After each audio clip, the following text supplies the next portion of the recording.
Live with Justin Freakin. Well, shit. Princess Kimberly, welcome in. We're back on Twitch. We're back on YouTube.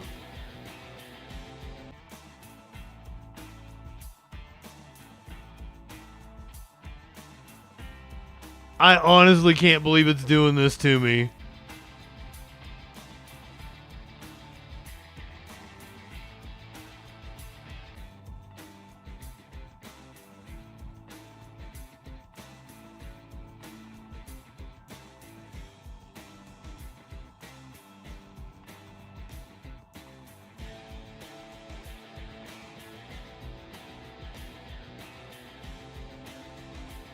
Okay, my shit stream keeps breaking up. Cool.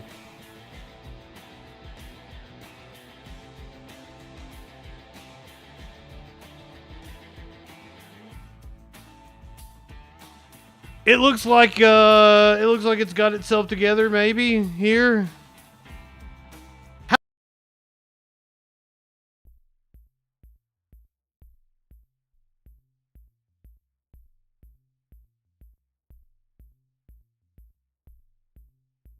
There's nothing that should have changed anything. Yeah, it was when I turned on YouTube that shit got funky.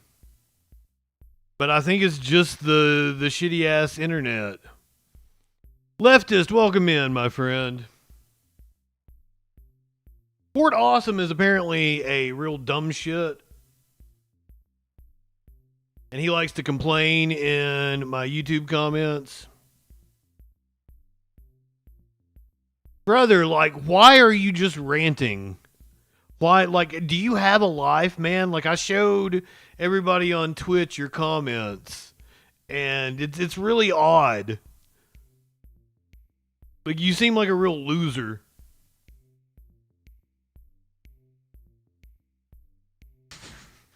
My triumphant return to YouTube is spoiled by Spectrum. It's a horrible internet service. I hate it. I asked the guys at the store, I was like, be honest with me. You don't use Spectrum, do you? And they're like, well, we get it for free. I'm like, well, if you got it for free, I guess that makes sense. Scarboni, welcome in. Buddy, you seem to have main character syndrome. You try to make everything about you, so I don't know. I don't know what the fuck you want. You come into my chat and start ranting.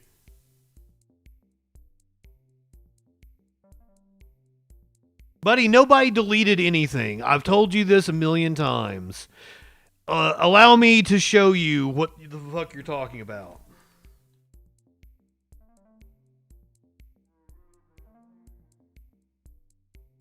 Because this is really getting annoying. If you say I deleted your comments one more time, I'm gonna go and fucking block you from YouTube. Because you're just goddamn annoying.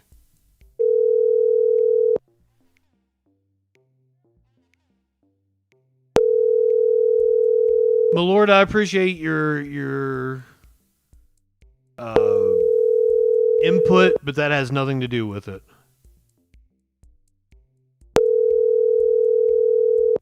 It's just Spectrum shitty internet. For English, please press 1. For English, please press 2.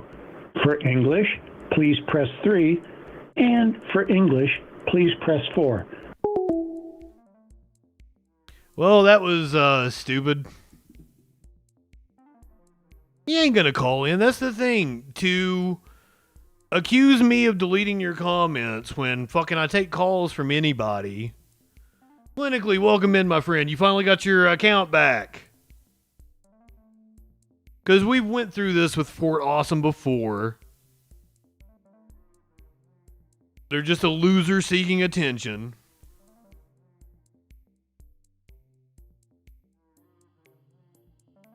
That was Fort Awesome who has been texting me non-stop.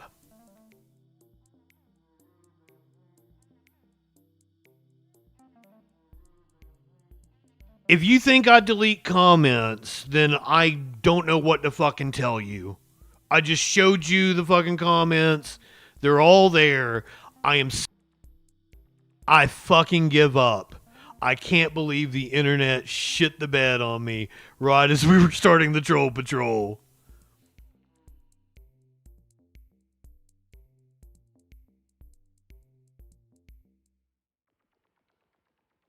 No Kings is being paid by Soros. That sounds like some right-wing nonsense.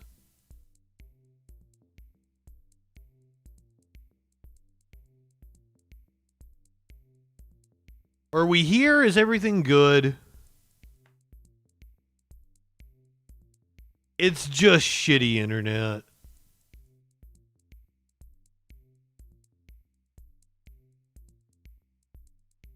It worked fine yesterday. It worked fine all day today until 8 o'clock for some reason.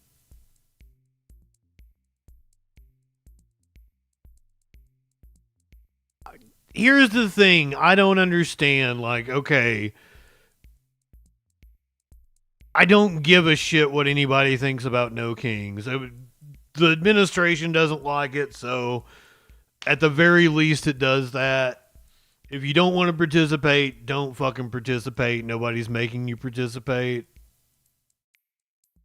I don't get all the leftists that are like, don't go to No Kings. It's AstroTurf. Like, I don't understand it. I'm not censoring anybody.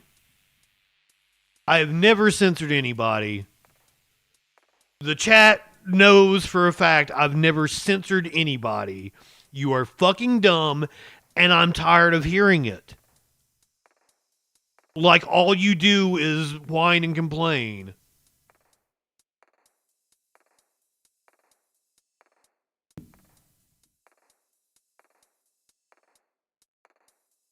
Nobody likes you, dude.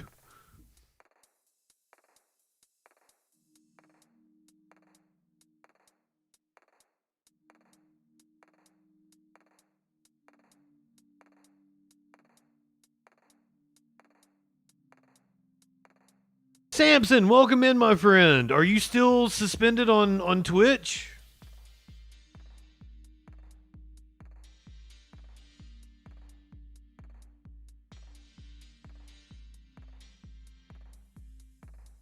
Like, brother, do you realize how stupid you sound? Way to go, libs. There are still no kings since Bathhouse Barry Satoro. The fuck does that even mean?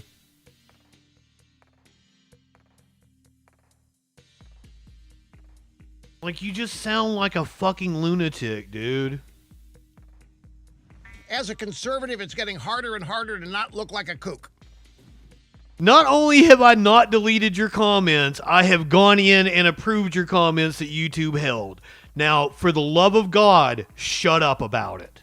I'm tired of hearing about it. You're annoying. You don't understand how to show all comments because you're fucking stupid. So nobody gives a shit about you. We're gonna move the fuck on. Right-wingers are morons.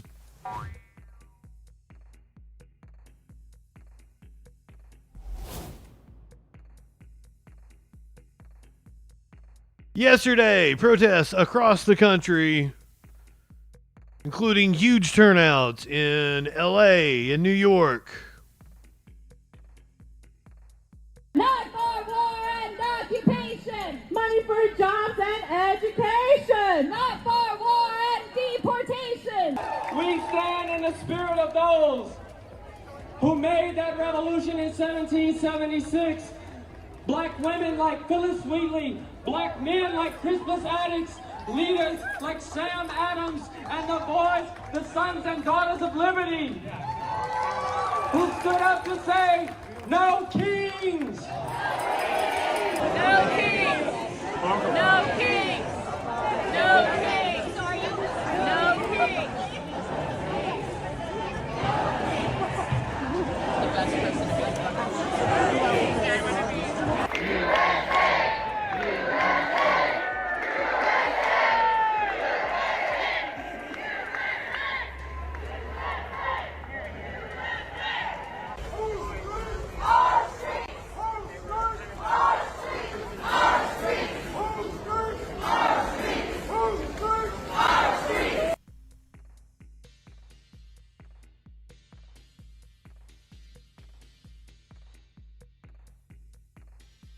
This is drone video from out in California. This is St. Louis, Missouri.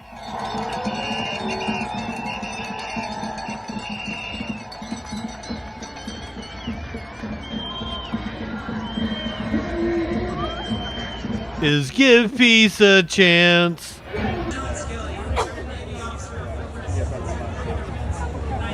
This is DC.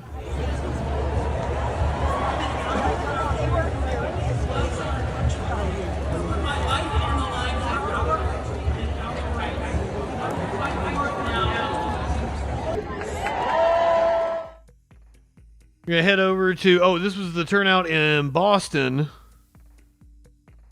When he told us what a good turnout it was earlier. Let's go out to California. Libertad, welcome in. Good evening. You're watching the Fox 11 News at 10. I'm Laura Diaz. We begin tonight with breaking news in downtown Los Angeles. This is a live look from Sky Fox, where No King's Day protesters have continued to linger despite the LAPD calling for them to disperse several times now. Thousands of people filled the streets of downtown today. For the most part, it's been peaceful. After the sunset, people who are remaining now are not part of that initial group.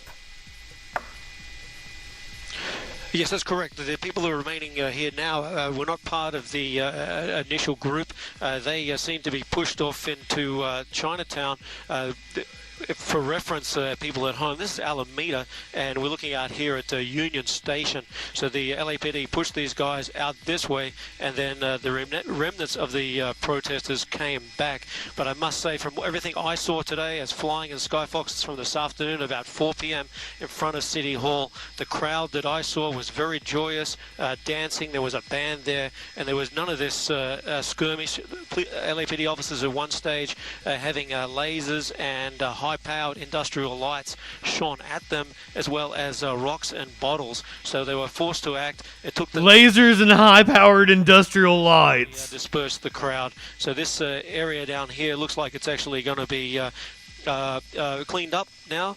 Protesters going home or off to jail for the night.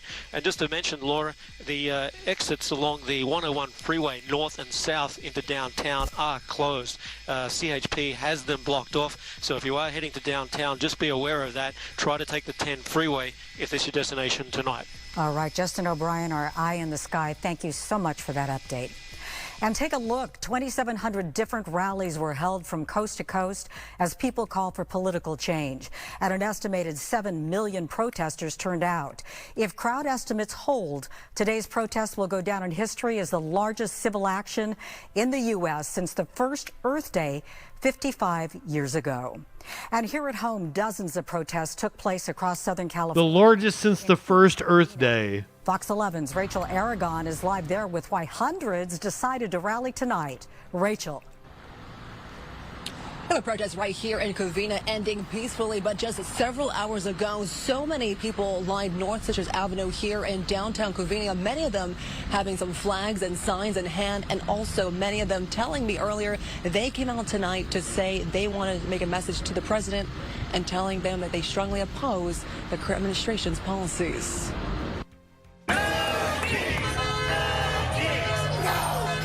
Across Southern California, including the city of Covina,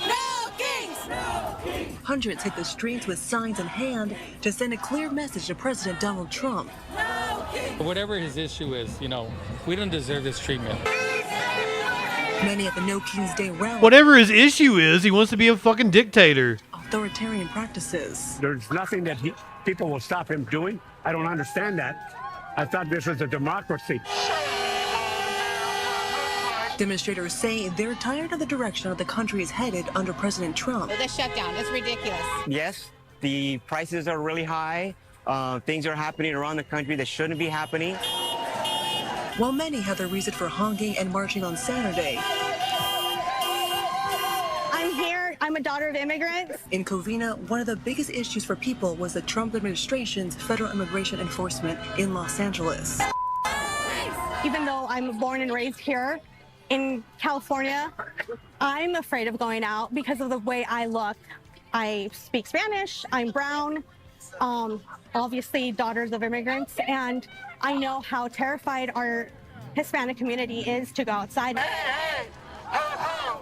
Donald Trump has got to go. Some Republicans have referred to Saturday's nationwide demonstrations as hate America rallies and claim the participants are only prolonging the current government shutdown.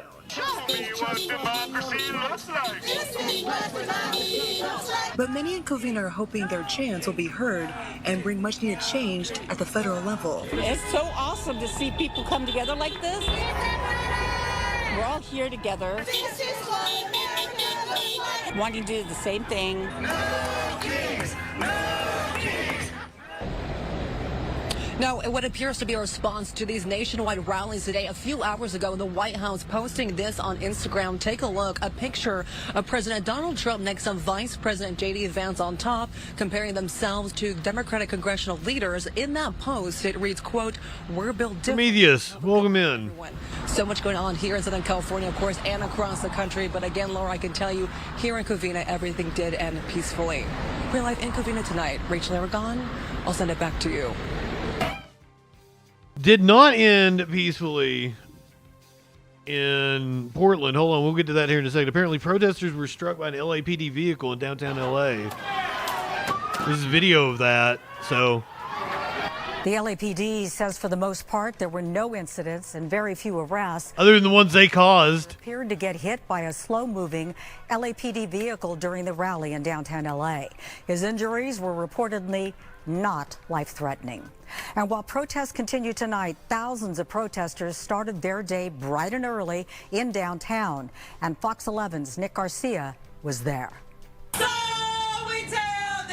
Saturday afternoon, 2 No Kings protests in downtown LA opposing the Trump administration. The first outside LAUSD headquarters, where a crowd of union workers rallied.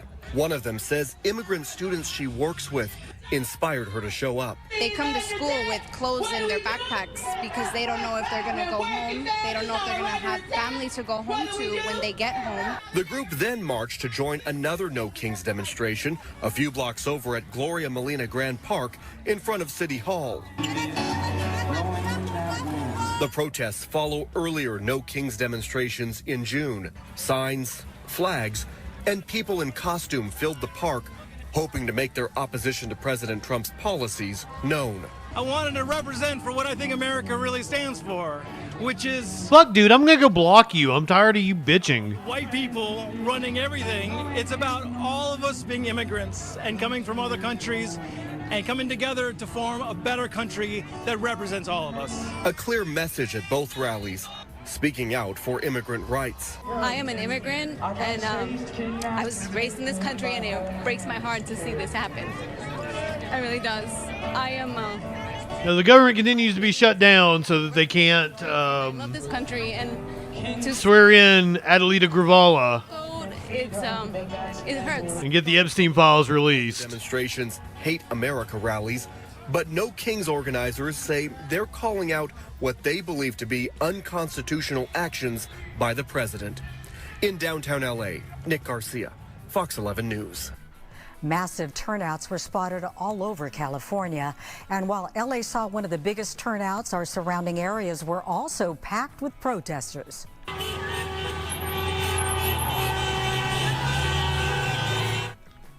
This was the No Kings rally at Centennial. Yes, my lord, they can swear her in, but Mike Johnson has dismissed them in order. Fucking shit, really? Large immigrant population and has been targeted by DHS in recent months. Both public school teachers with Los Angeles. They're using the shutdown as an excuse to not swear her in. God damn. Every day, how can we not fight for our children that might be immigrants? We are all a nation of immigrants.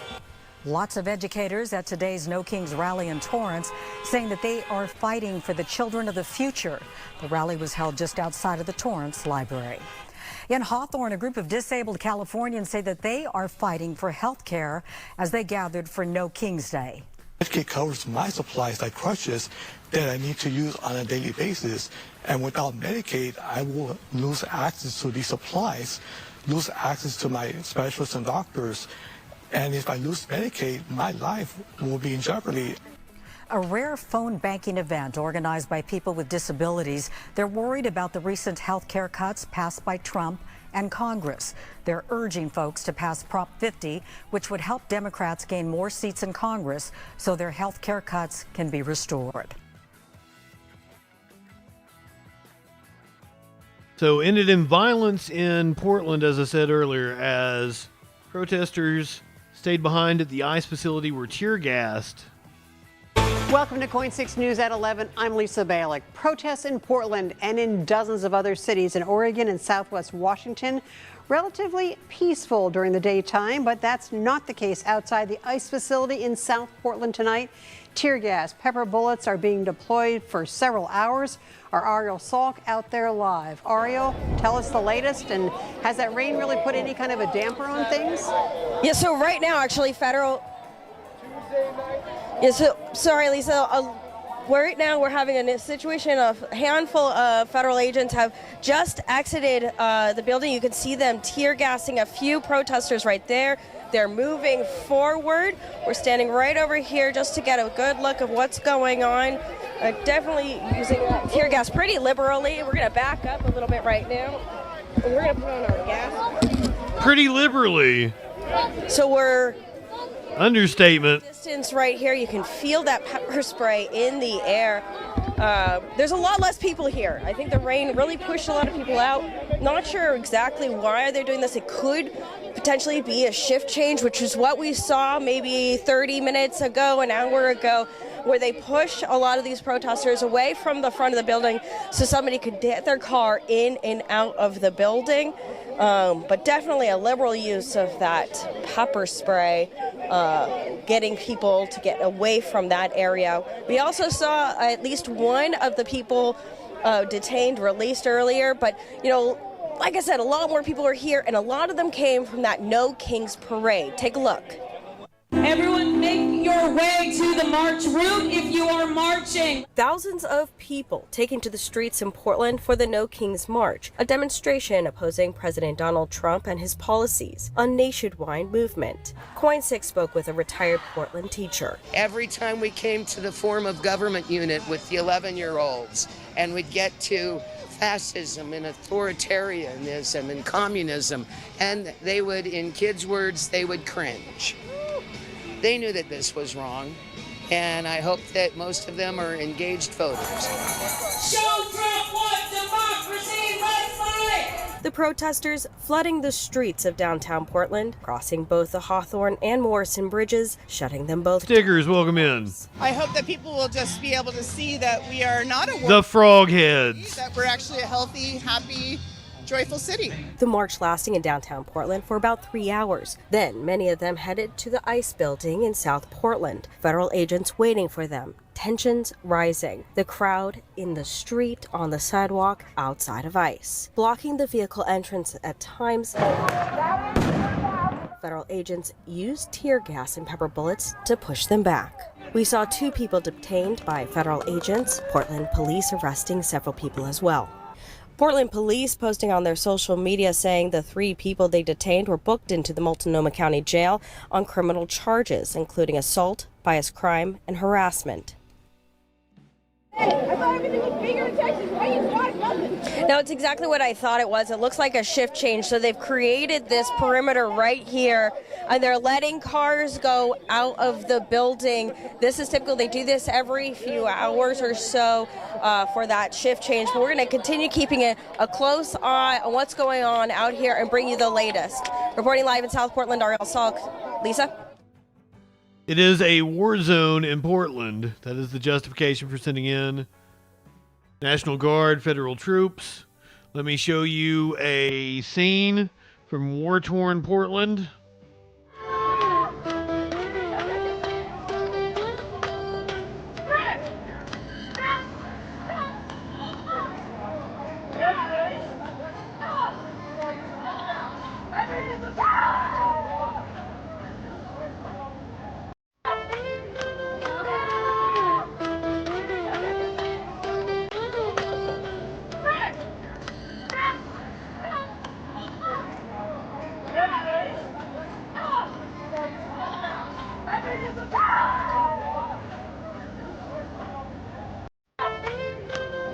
I love that inflatable costumes have become the symbol of protest against this administration.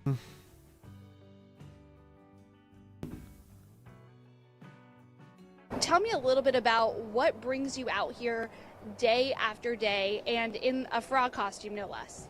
Well, I come out here day in and day out since June because I am worried about my community. I am concerned with what is happening in my community and with what the Trump administration is enabling these ICE agents, these DHS agents, these federal agents to do to my community members day in and day out. And I don't want to see anybody treated inhumanely. And to see this happen to my community members, my friends, my family, my neighbors, it's unacceptable. So I'm out here protesting in a frog costume to, especially in a frog costume, just to show how ridiculous the notion that we are violent terrorists is. It's just to showcase how that narrative is wrong and does a lot more damage than good. Tell me a little bit about... I can show you violent people. They aren't on the left. Plenty of violence yesterday at the No Kings rally. This is a woman in South Carolina appeared in court earlier today after being charged with brandishing a gun at the protest because right-wingers get incredibly triggered. Anything you want to say before I step down? Just that I've had a lot of time to reflect on a very ignorant move. The weapon was not loaded. I think I've been very respectful to all of the officers and people I've come in contact with. I have been here 20 years. I have a husband, a sister that lives in Little River. So I do have some ties here. You know, I have a full-time job, Monday through Friday.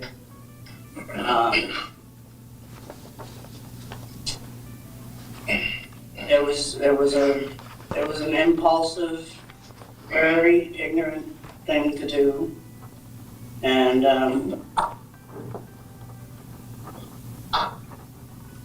something I totally regret, given the 18 hours that I've had to reflect on it. Oh, you regret getting caught. So I'm not a flight risk.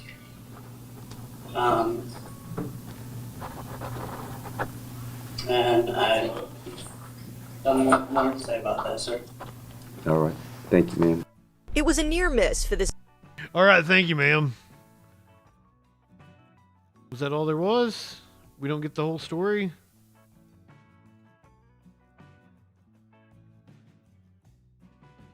Brandished a gun at the No Kings rally. Let's get the whole story here.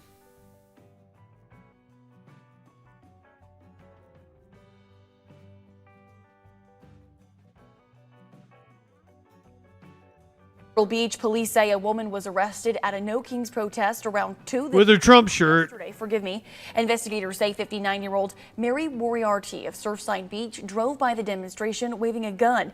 She has been charged with pointing and presenting a firearm. This is a developing story, so we'll continue to give you the first alert both on air and online as we learn more. Societolo, welcome in. Who else snuck in here on me? Objectively, thank you for the welcome back. Truth Teller 1984. Fuck, dude, what did I lie about?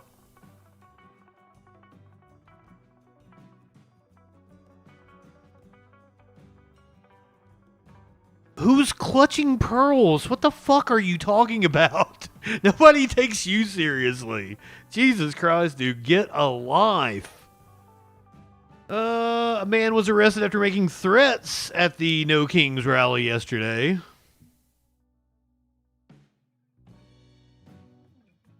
This was in NYC. Wave of No Kings Day protests that took place nationwide against President Trump here in New York.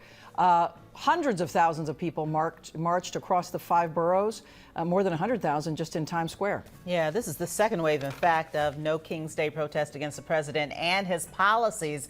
The rallies were largely peaceful. Eyewitness News reporter Phil Tate is live in Times Square with the latest. Phil.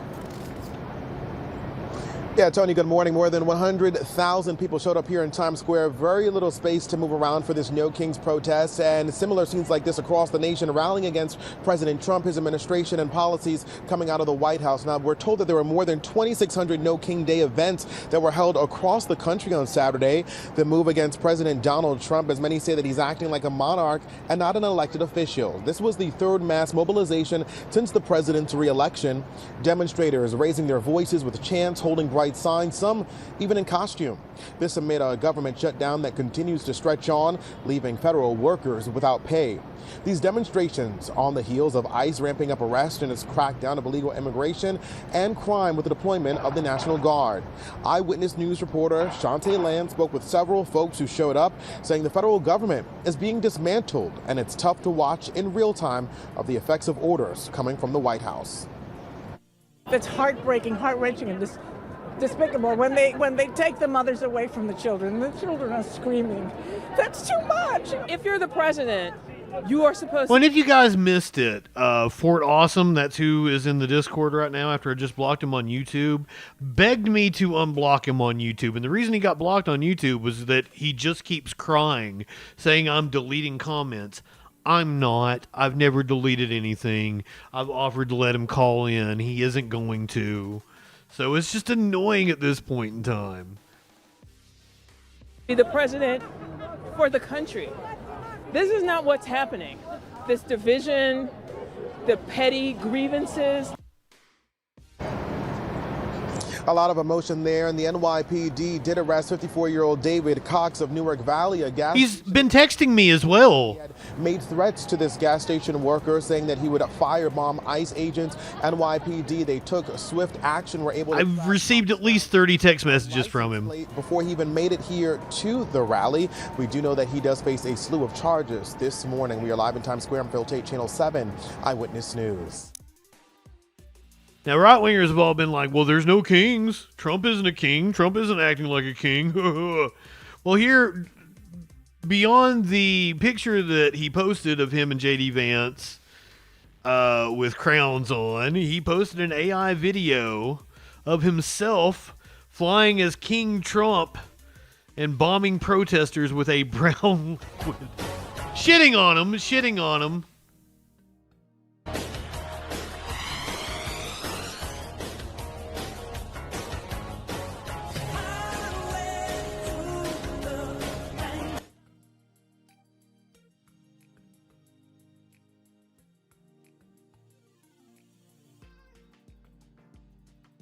Yep, shitting on America is very on brand.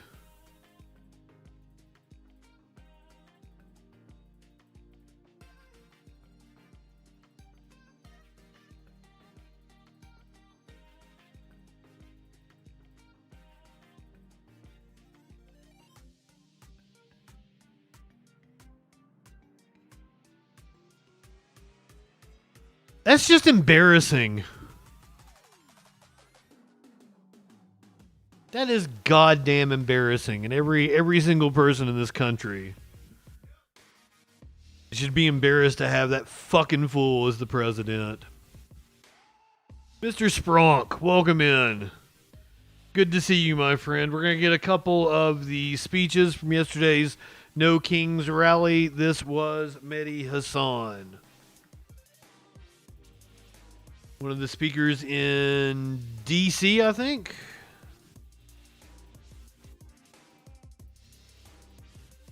Donald Trump loves. I am the Trump trifecta. I'm also a bit of a socialist. But shh, don't tell Stephen Miller. He alarms quite quickly. Can I just say, it is so... Oh, yes, apparently some very innocuous chalk messages on the outside of Stephen Miller's house has caused him to have to pack up and move now. Heartwarming to see so many of you out here in D.C. today. D.C., make some noise.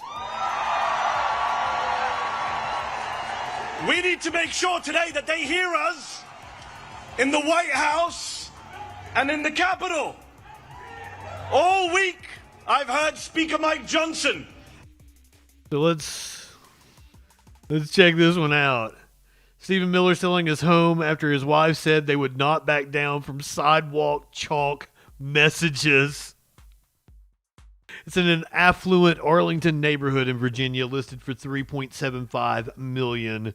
Stephen Miller, the architect of Trump's hardline immigration policy, is selling his home after protesters left a series of chalk messages on the sidewalk outside his property. His wife, Katie Miller, who is apparently being artificially inseminated by Elon, previously said that the family will not back down in the face of peaceful protesters centered around her husband's political activities.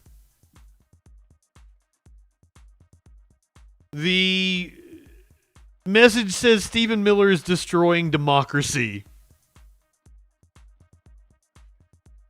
Yes, I saw those on Twitter as well. We can't say that with any certainty, but people compared the lettering, and it looks a lot like Katie Miller may have very well wrote it herself. Right-wingers are morons. And Republican members of Congress say that this rally, the No Kings rally, is a hate rally. A hate rally. The people who can't get through a single day without hating on late-night comedians. Or not just hating on late-night comedians, just to call it a hate rally the week that this came out. Gas them how a leaked pro-Nazi Young Republicans chat sparked a GOP firestorm. A Telegram chat between young members of the U.S. Republican Party was found rife with racism, anti-Semitism, white supremacist symbols, and violent language. The group chat, called Destroyer War Room, referring to an organization called Restore YR, a young Republican movement, included members of young Republican organizations in different states and related organizations. Peter Guenta, who U.S. media reported is age 31 and is the former chair of the New York State Young Republicans, said he created the group on Telegram to rally support for his campaign to become chair of the National Young Republicans organization. Wow. The messages, which were sent between early January and mid-August of this year, have earned condemnation from both Republicans and Democrats. I didn't see any condemnation from J.D. Vance. He said they were just kids.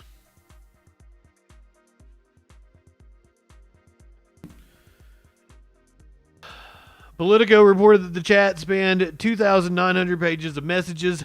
Themes of discussion included Nazi support and calls for violence. But nothing from Truth Teller about the Nazis in the Young Republicans. Meanwhile, they want to deflect and talk about a Virginia Attorney General candidate who made a joke I've heard 1,000,000 times. I've heard people make that joke so many times it's not even funny. And overweight soldiers and Muslim politicians and Mexican immigrants and Palestinian refugees and black women and transgender kids and peaceful protesters and Mr. Freaking Potato Head, they are lecturing us on hate? Really? I'm not here out of hate. I'm here out of love. I'm here because I love this country. I love America. I love the First Amendment. I love our democracy. I love our diversity. Yes, our diversity. And I am not willing to sit back and watch our glorious American multiracial, multicultural, democratic experiment, our constitutional republic, destroyed by the guy from Home Alone 2. Not gonna do it. Because I did not inherit America. I did not inherit America. I chose America. I wasn't born here. I immigrated here. And we immigrants, we love this country often more than the people who are born here because we chose to move here, live here, swear an oath to the Constitution here. An oath that the guy down the street violates every morning and every night. The great irony is, of course, that Donald Trump is the son of an immigrant, the grandson of an immigrant, and married to an immigrant. In fact, 2 of his 3 wives were immigrants, proving yet again that immigrants will do the jobs that even Americans are not willing to do.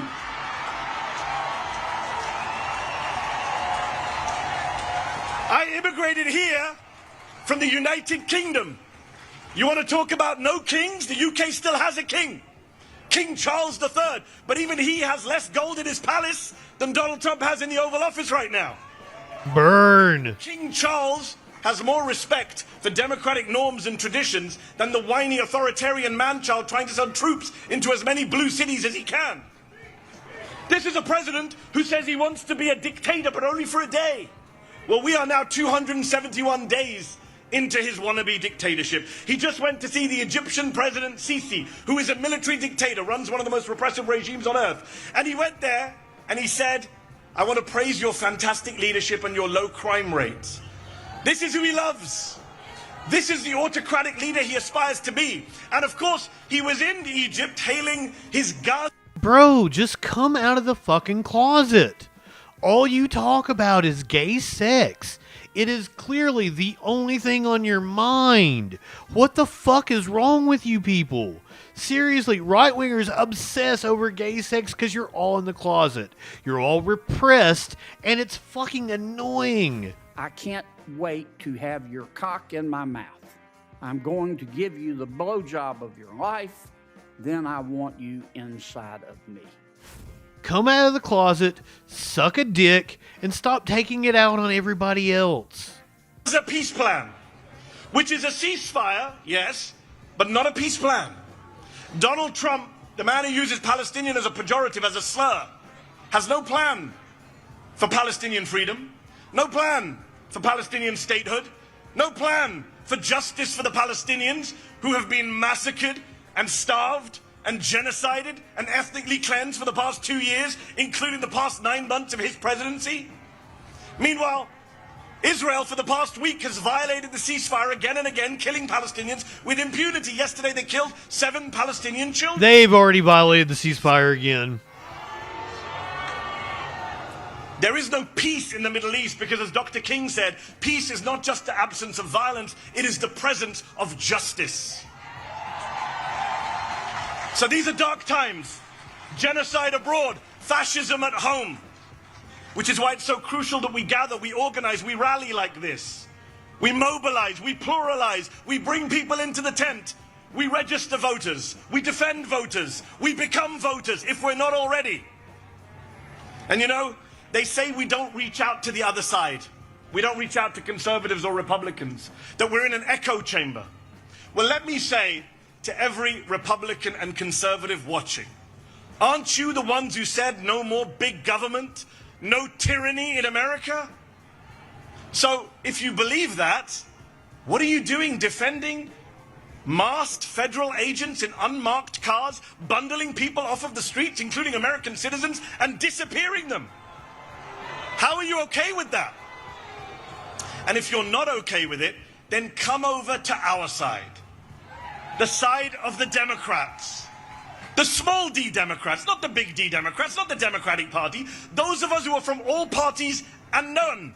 But those of us who care about saving America so that we can get to our 250th birthday and still be free when we reach 250 years.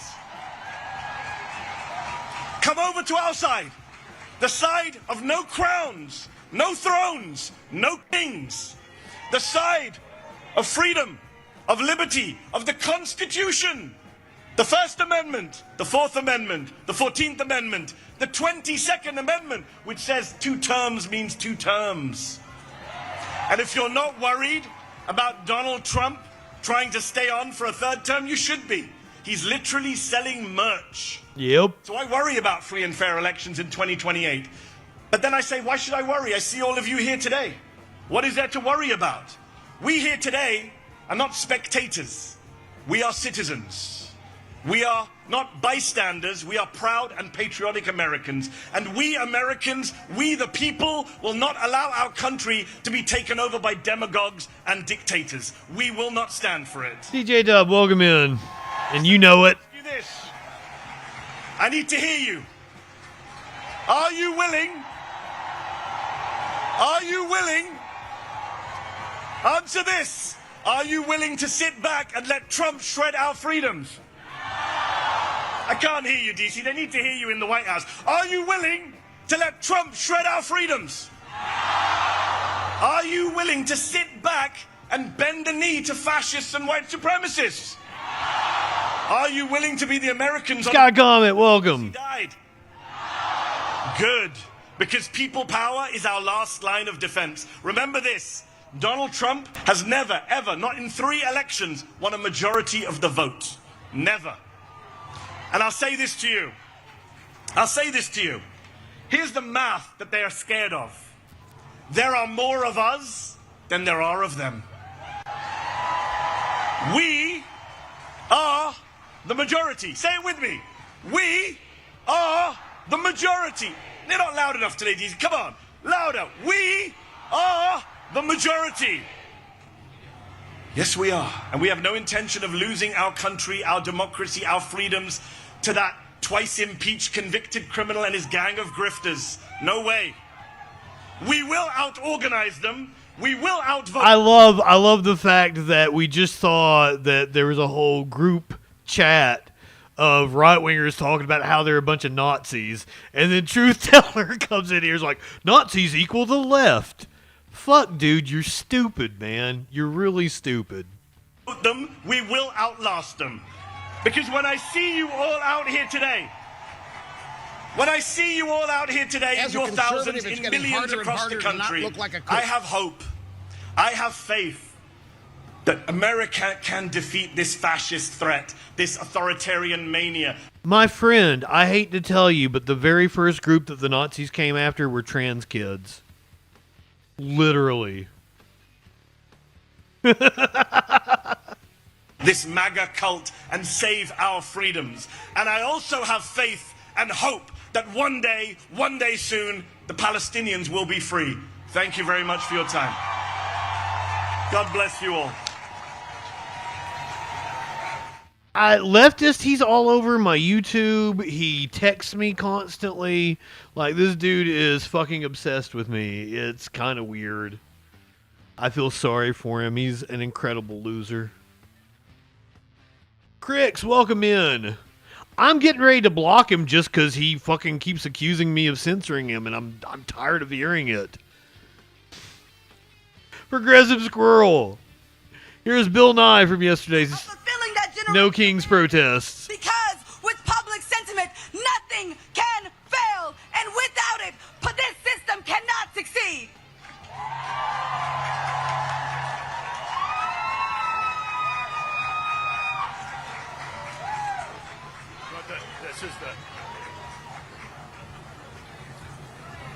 And now, welcome to this No King stage, an American science educator. Leslie, welcome in. Comedian, television presenter, inventor, keynote speaker, and author. He is a respected champion of scientific literacy who has challenged opponents of evidence-based It is sad. policy on climate change, evolution, and critical thinking. Please welcome Bill Nye, the Science Guy. Woo!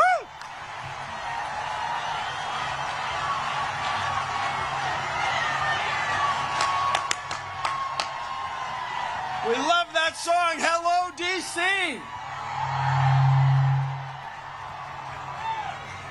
Fellow citizens, it is wonderful to see so many of us out here today. We are here for the same reason our ancestors Parkourus, welcome in. in 1776. We want our government to run without a king. Our government is based on ideas embodied in the Constitution. Among other remarkable features, it guarantees our freedom to speak, as we're doing here today. Rather than doing one monarch's bidding, we have agreed to form a democracy, to work together, and to follow the laws that derive from it. No thrones, no crowns, no king. Love his bow tie. As many of you know, I am a native Washingtonian. I grew up here within the city boundaries. And when you grow up here, the affairs of the federal government are very much a part of your life. I remember well sitting on my father's shoulders and waving to astronauts as we, as a nation, celebrated their accomplishments back in 1964. In 1964, that was the first year my parents could vote for president as citizens of the District of Columbia. We still do not have voting representation in the district. Someday, perhaps. I remember well Martin Luther King's dream and Resurrection City, the plywood structures on the National Mall erected to house protesters who came to town demanding equal rights and opportunities, barely a month after Dr. King had been assassinated. I remember well the Vietnam War. The mall was shoulder to shoulder, much as it is today. Traffic stopped citywide. The protest movement expanded. There were protests around the country, and the war was ended. We are protesting in the same fashion today.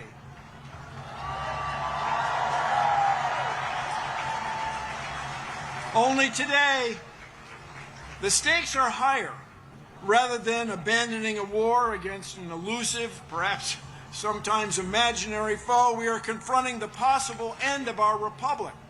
We are here to tell our lawmakers that what's going on in our government is wrong. They must stop the abuses of this petulant president and his circle of sycophants. No thrones, no crowns, no kings.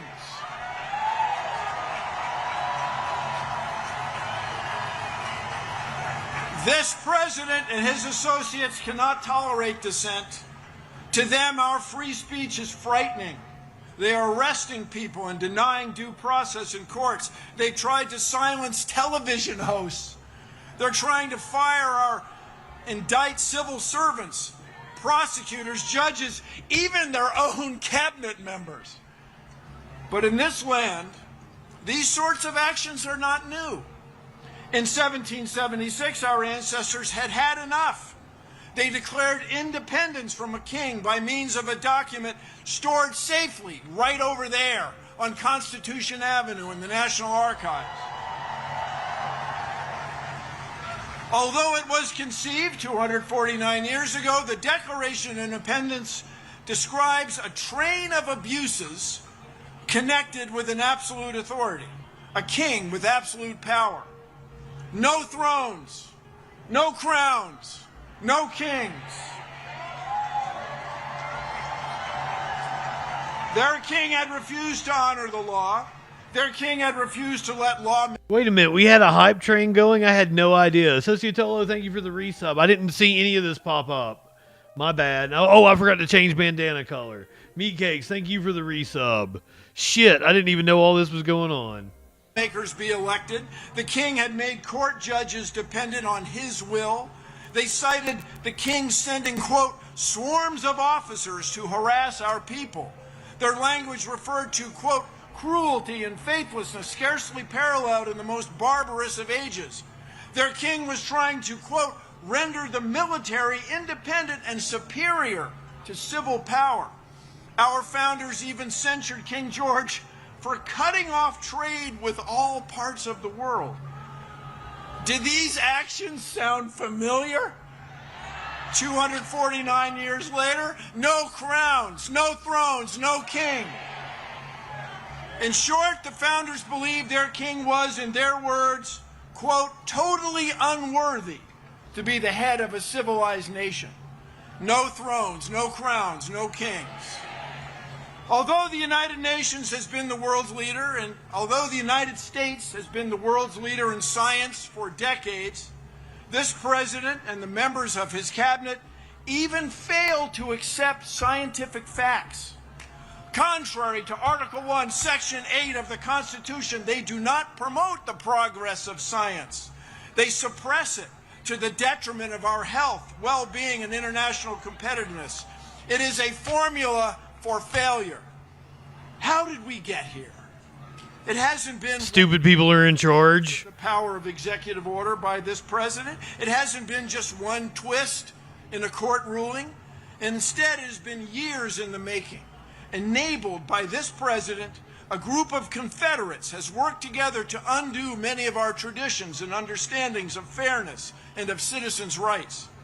And they've done this through an odd legal tactic to overwhelm our court system with legal game after legal game, trying to hold or impound money secretly in order to let legal deadlines pass, to pretend that people they don't know, who are from different backgrounds, are somehow not quite citizens and not worthy of respect under the law. No thrones, no crowns, no kings. Let us now raise our voices. We are here demanding a return to the rule of law. Let the world know that we will suffer no king. We will put the United States back on a course to lead the world in fair governance. Together, no thrones, no crowns, no kings. Thank you all. Let's change the world. No kings, just a science guy. A dude decided he was going to go to the rally yesterday and chant his love of ice. Now, I'm going to be playing you this video from a little site called World Star, so you can imagine what's going to happen. And this dude who's talking about how much he loves ice. Oh, shit. God damn it. Trump! Let's go! Ice! Let's go! Ice! God bless Trump! God bless Trump! God bless Trump! Trump! God bless Trump! God bless Trump! Yeah, fuck you! Ride your bike, you fucking fag! Go get a job! Yeah! Go get a job! Loser! Fucking loser! Ah! So somebody like snatched his glasses or something. Yeah, fuck you! Ride your bike, you fucking fag! Go get a job! Yeah! Oh, snatched his glasses. Boom! Face first. Shelly, welcome in.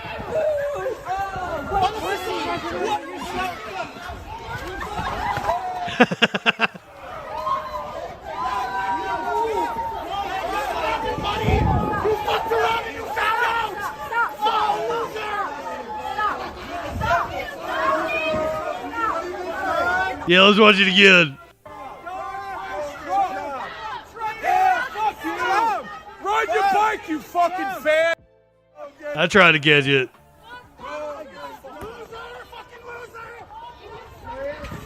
Boom.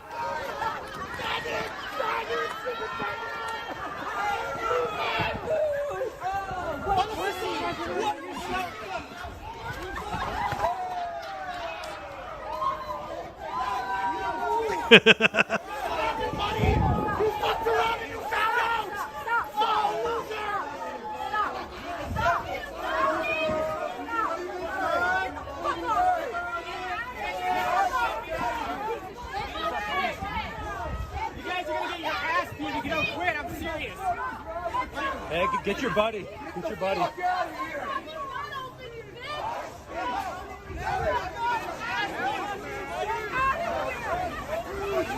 Back up, man. You ran into me. What the fuck? Hey, don't touch me. Don't touch me.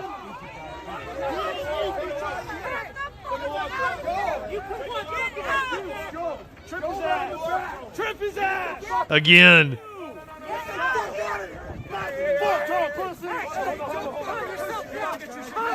Get the fuck out of Get out of here. You, dude. What are you doing? Get out of here. They're violent right now. Dude. Get out of here. I don't know where they are. Get out of here. Get out of here. I'm sorry, but you need to go. I don't want you to get hurt more than you are. I don't know where they are. Buy new glasses. He's got to buy new glasses. A woman was at a Brewers game.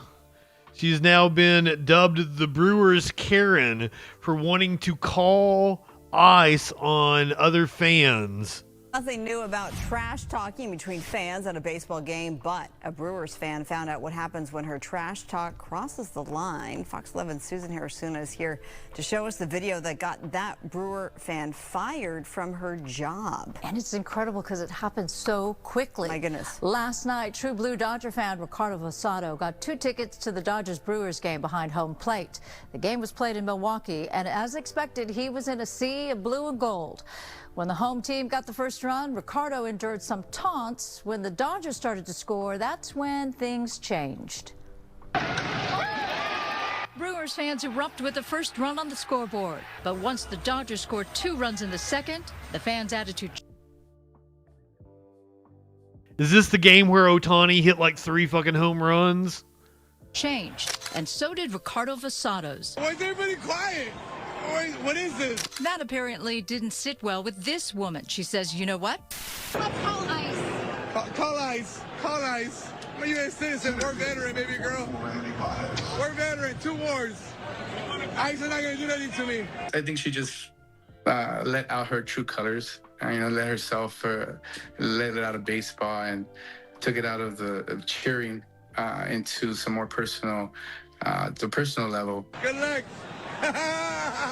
And apparently once this video went viral and the social media world ID'd the woman, it took less than 24 hours for her comments to get her fired. Her employer, Manpower Group, posted she was investigated and is no longer with the organization.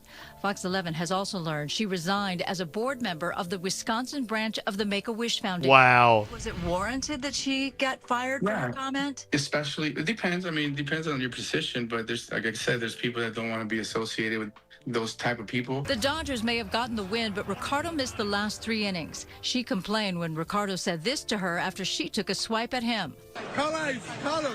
Call him. Idiot. Ricardo and his friend were ejected from the stadium. He asked, why am I getting kicked out? Why? My friend do, or why are we getting escorted out? And the only reason they gave anybody was because we were Dodger fans. Well, for the record, Shannon Kovlerchik also threw an insult about his drink of choice, saying real men drink beer, then called him the P word. Some would argue Call him a pussy. That's closer to traditional trash talk, and that comment might not have gotten her fired. It's irrelevant, but what was he drinking? Who cares? Like a hard seltzer kind of thing. He kind of showed it in the video. I was just curious when. Wow. So he ended up getting kicked out. He got kicked out. We did reach out to the Brewers. We got no response from them as yet. Fuck the Brewers. I don't know that he necessarily said, oh, but by the way, what about that woman? Yeah, right. That said, let's call ICE. Honey, let's call ICE. Right. So, well, she's out of a job now.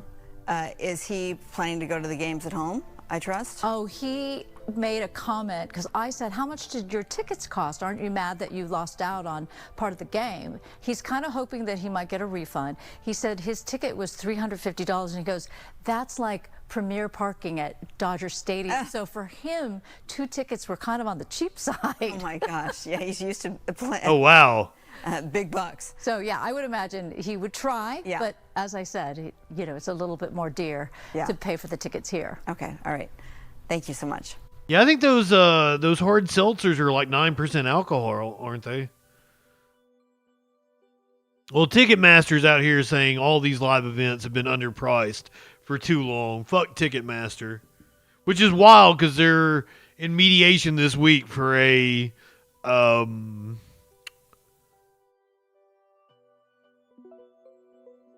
legal gangbang, class action.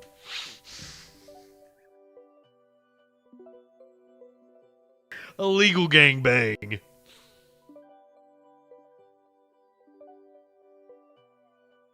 Oh, he's made a new account. The left loves supporting criminals, said the people that elected a fucking pedophile con man who's a literal felon.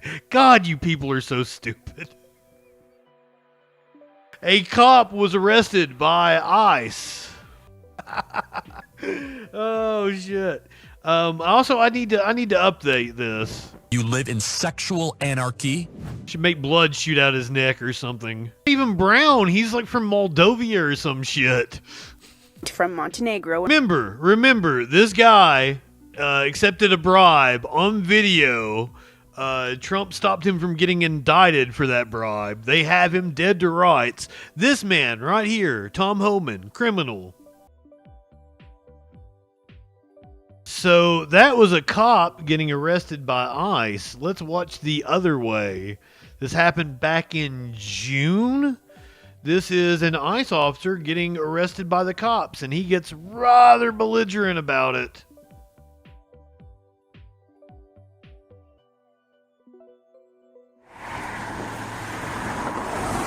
Hello. Could you roll down the back windows for me too? Sorry, you got real dark tint. He has a 7-year-old and a 9-year-old. So Scott, where are you coming from? Miami down here to Isla and then back. So you're coming from Miami to Isla Mirada and then you're going back to Miami? Yeah, I live in Miami. Okay. Do you know where you are right now? Yeah. Where are you? We got the overpass over here, 18-mile stretch, overseas highway. Okay. Where did you do today? Where'd you go? Did you go fishing? Did you go to a restaurant? Come on, bro. About 100 miles off of where you think you are. No, I'm not. You are. Who's the guy in the white shirt? That's the colonel. Colonel, don't mean shit to me. Okay, well. Look, I'm federal. Okay. I'm trying to get home. I got my boys with me. Who do you work for? DHS. Clearly drunk. ID with you? No, I don't. Okay. But if I called them, they... And doesn't have his ID on him. 100%, bro. Okay. You don't have any type of credentials or anything that say you're DHS? Not on me, no. Okay. All right. I only bring my weapon with me if I'm... Okay, but you don't have any weapons on you right now? No, I don't. Okay, so what I want to do, I want to talk to you away from the kids. So I'm going to ask you to step out of the car, and we're going to walk back to the back of your car, okay? Are you fucking serious right now? Yes, sir, I am. Yes, he's fucking serious.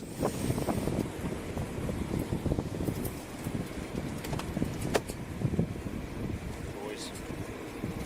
It's okay, we're just going to walk back to the back of the truck, and we'll have a conversation, okay? Yeah, well, Okay. And they treat him with kid gloves. they're just doing their job.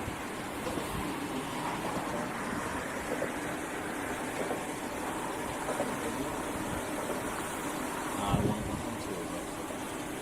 Law enforcement, doing their job. Dude putting his children in danger. So we can just walk like right over here? A gigantic piece of Can you shit. just come over here for me? Okay. So you said you're coming from Miami, going to Isla Mirada, and going back to Miami. What are you going to Isla Mirada for?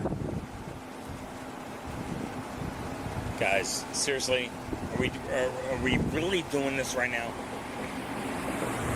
I'm just asking you a question. You said you're going to Isla Mirada. What are you going to Isla Mirada for? Lane, Yeah. are we really doing this right now? Sir, I'm just asking you a simple question. You don't have to answer if you don't want to. But you said you're going to Isla Mirada, so I'm just asking what you're going for. Guys, Zach, how much have you had to drink today? about 4 For what? drinks.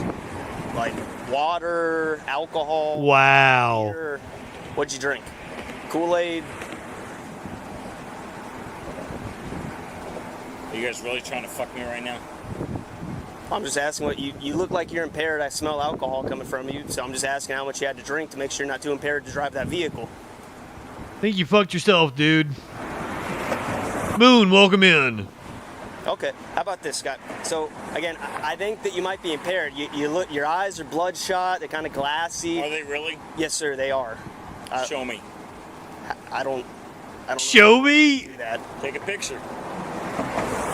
Okay, we could do that in a minute. But the other reason why I think you're impaired is just the way you're walking. As in mugshot. I'm not walking anywhere. Okay.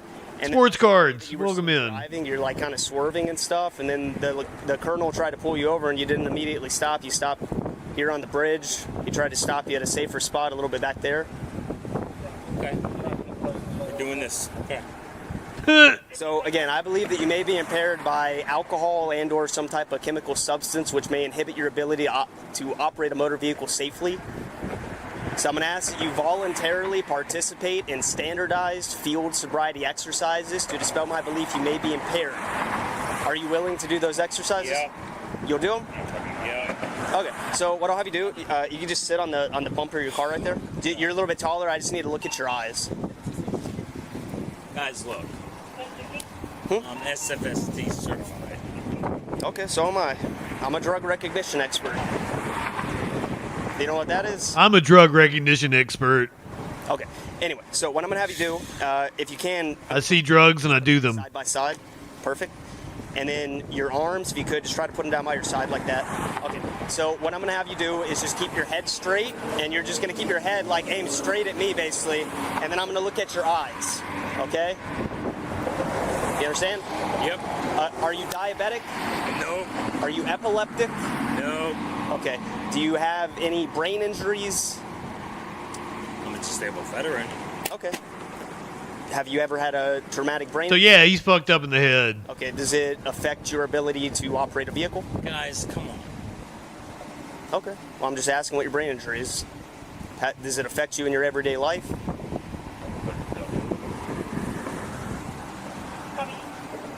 Do you know what nystagmus is? It caused him to join ICE. Onset of nystagmus, yes. Okay. But do you know what nystagmus is? Yes, I do. Okay. Do you have nystagmus? Guys, are we really doing this? Okay. Do you have any medical issues that I need to know about? Are you on blood thinners, painkillers? Lane. Yep. Talk to me. I'm talking to you right now. Don't do this. I'm just talking to you, man. Oh my God. It's all right. Take a deep breath. No, it's if you haven't drank too much to not be able to operate a vehicle safely, then you know. Lane. Yeah. Come on, guys. We are both law enforcement. I'm going through a divorce. Don't take my kids, man. I'm not taking your kids from you, man. I'm just making sure that you're safe to drive the car. Okay? Do you have any other medical issues that I need to know about? I don't know. Just any medical issues that might... I've had shit blow up around me. I've been... What, your wife leave you because you're a fucking Nazi? It's all right, man. Take a deep breath. Don't tell my kids. I'm not. You're all right. Take a deep breath. You're okay. I've been shot at.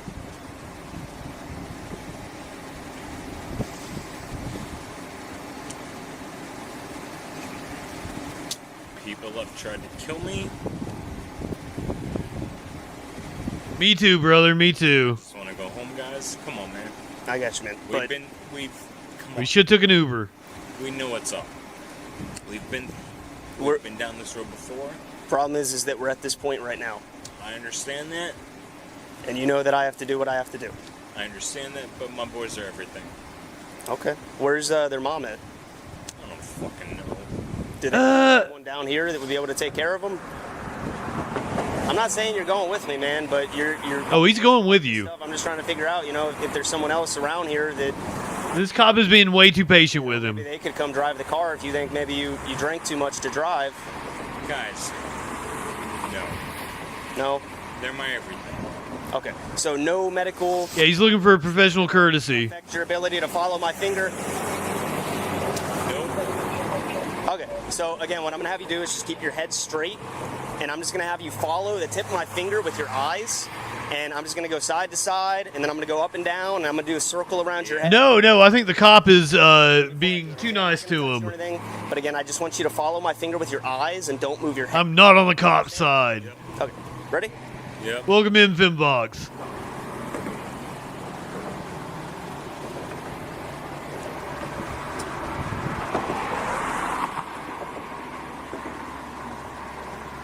Yeah, if this was one of us, we would have already been in handcuffs.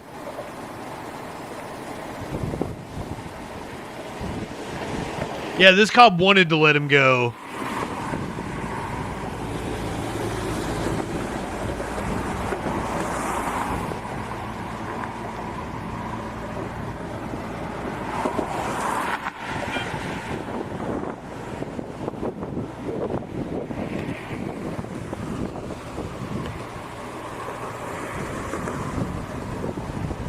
Yeah, this cop's lack of fascist tendencies is unacceptable.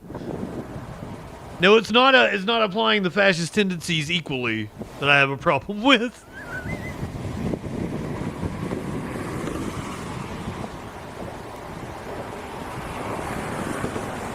Yeah, I've not seen this whole thing. I'm hanging on until the funniest part. Okay, if you can you just like make your head straight? You're kind of leaning your head to the side a little bit. There you go. So what I'm gonna do now is vertical. So I'm just gonna go up and down. Okay.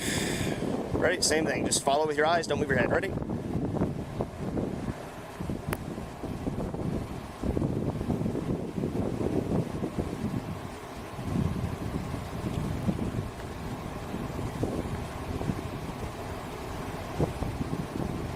I don't even need the finger test. I know he's drunk. Okay. And now I'm going to do just 2 small circles around your head. Here, I'll show you what it looks like. So I'm going to go like this around your head, and I'm going to bring it in between your eyes to your nose, but I'm not going to touch you, okay? So don't flinch or anything. I'm not going to touch you, okay? All right, ready?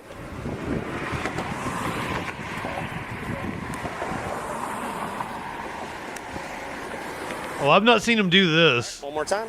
Did he just boop his nose? Jinx Dougie. Okay, so this time, try to just look at my finger. Don't anticipate where it's going to go, okay? You're kind of looking ahead of my finger. Just try to follow it, okay? I'll go a little bit slower. Just look at my finger. He really did boop him. He did it again. So the next thing I'm going to have you do is the walk and turn. We'll probably do it right here.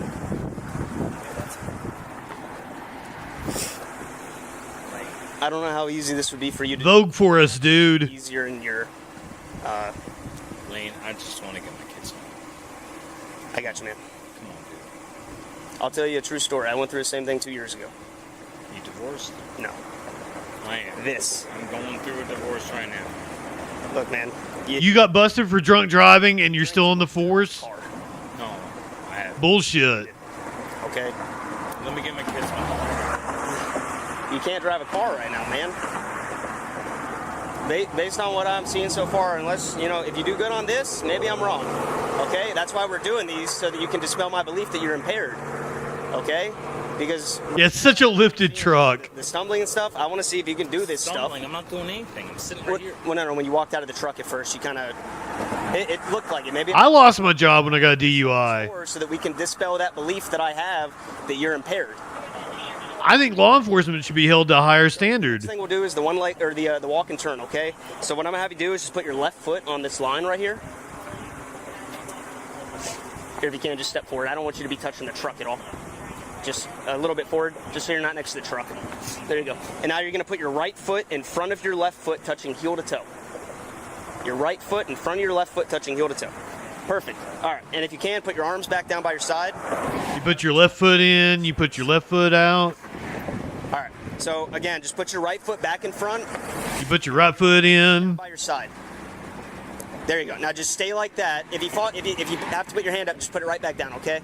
Okay, so just stay like that. Don't do anything else until I tell you to. Do you understand? Yep. Okay, so if you can, just try to get back into that position. Well, I want to know the directions. Well, that part of the directions is that you're supposed to be standing like that while I give the directions. That's okay. All right. So the position that you're supposed to be in right now is like this. Left foot on the line, right foot in front, touching heel to toe. what I'm going to have you do in just a second is I'm going to have you take 9 heel-to-toe steps down the line. I'm going to have you touch every time, heel to toe, so heel to toe, heel to toe. You're going to keep your feet on the line, okay? If you stop walking or if you step off the line for any reason, I want you to just put your foot back on the line and keep walking. And I want you to count your steps out loud. I can't do it sober. So again, just to recap where we're at right now, your left foot is on the line with your right foot in front, your arms straight down by your side. You're going to take 9. Bro, what kind of loser just keeps creating accounts? 4, 5, 6, 7, 8, 9. Once you get to that. I mean, we're watching a cop get a DUI. We're watching this ICE agent. He's 41 and got a DUI. You know when I got my DUI? When I was 18. And guess what? I wasn't drinking. I was just smoking pot. I could drive perfectly. So, 9th step, you're going to keep the front foot on the line, and then you're going to use your back foot to take a series of small steps to turn around, and then you're going to take 9 heel-to-toe steps back down the line. Do you understand so far? Yep. Okay, so I'm going to show you how it's going to look. So again, my left foot is on the line like you. My right foot is in front, touching heel-to-toe. 1, 2, 3, 4, 5, 6, 7, 8, 9. Take the back foot off, leave the lead foot on the line like this. You're going to take a series of small steps like this. Yeah, I got a DUI at 18 when I was a fucking punk-ass kid and didn't know any better. And it wasn't even for drinking. I would never drive a vehicle under the influence of alcohol. And here you're seeing a 41-year-old who's in law enforcement getting a DUI. And you've got the audacity to try to say something about me? Fuck off. And then you're going to take 9 heel-to-toe steps back down the line. 1, 2, 3, 4, 5, 6, 7, 8. With his kids, yep. Do you understand those instructions, sir? Yep. Okay, could you get back in the starting position for me, please?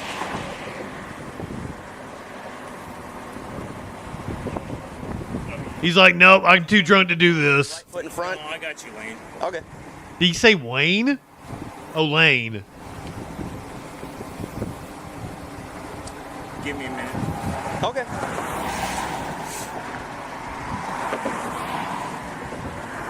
He should already be in handcuffs. Fucking Blaine.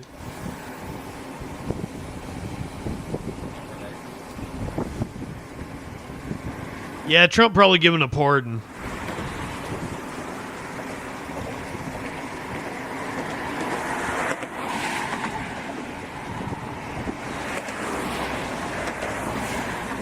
Yeah, seriously, why is he not in handcuffs? All right, you got it, man. You can do it, okay? I don't... You don't understand. Okay. Oh, is he gonna cry now? Oh, fuck, he's crying. Standing on the side of the road any longer than we have. Talk about this, but... Okay. Would you like to try the one-leg stand instead?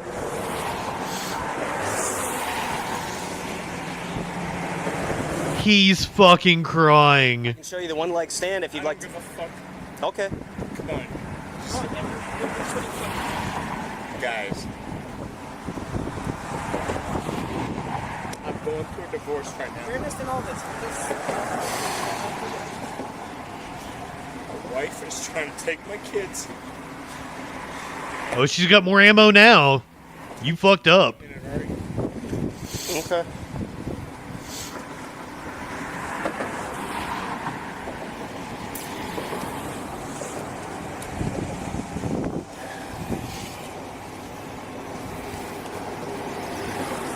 Oh, I'm pretty sure she has the kids now.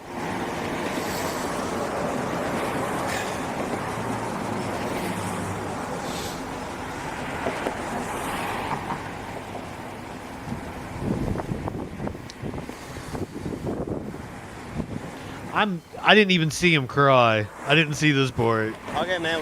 It's either a yes or a no. Just give me a minute, all right, deputy? I did give you a minute, sir, but we can't stand here for this long, okay? Blaine. Yes, sir. I'm federal law enforcement. I'm going through a divorce. My bitch-ass wife is trying to take my kids. I'm just... Give me a minute, all right? Okay. You know what it's like. You know what it's like to be law enforcement. How long do you need? Wow. Just give me a minute, all right? Guys. Fucking throw his ass to the Give ground. you a minute. Are you going to do the exercise? I will do it. Just fuck, man. Okay. Like I said, I just don't like us standing here in the road, man. I don't either, but you know what? My kids are my life. I got you. No, you don't. So you put their life on the line. Exactly. Do you have kids? No. Exactly. So you don't know what it's like. Brother, I don't have kids, and I can tell you, you don't drive while drinking with your kids in the car. You gigantic piece of shit.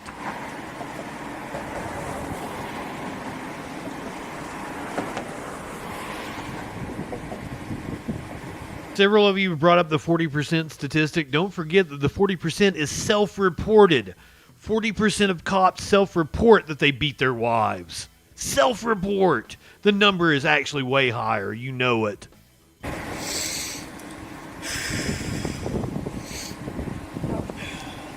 You know what? Call my supervisor.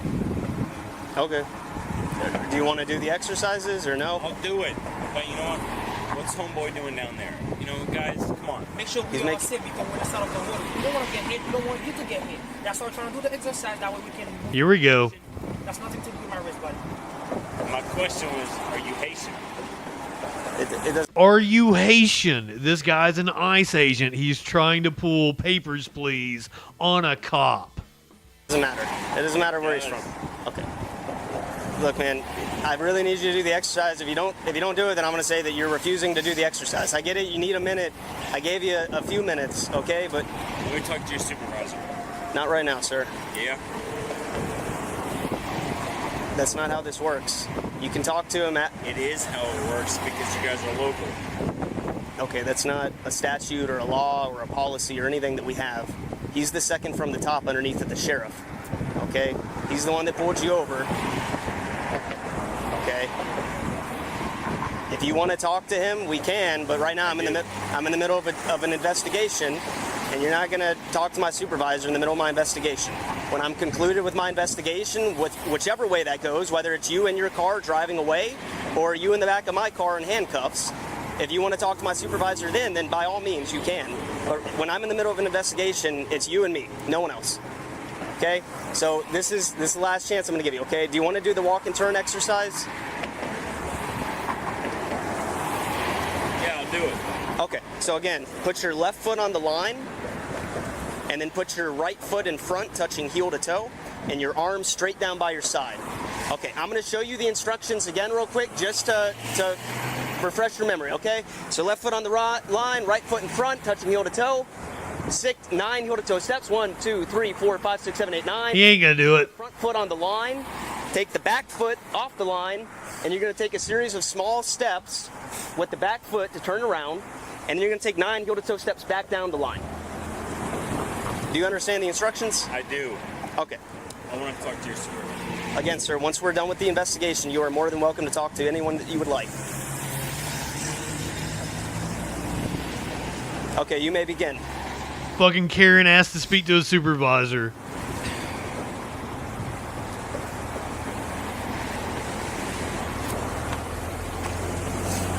Oh, damn, he's sloshed. He's worse than I thought he was.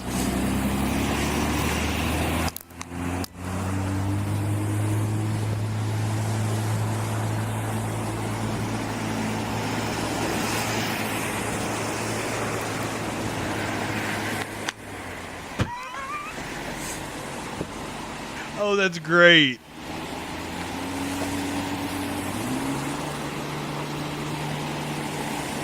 Put him in cuffs.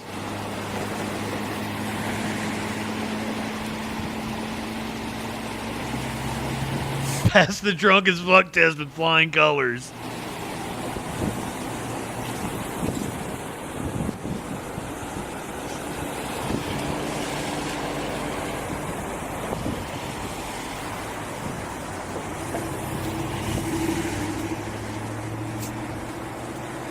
Okay, awesome.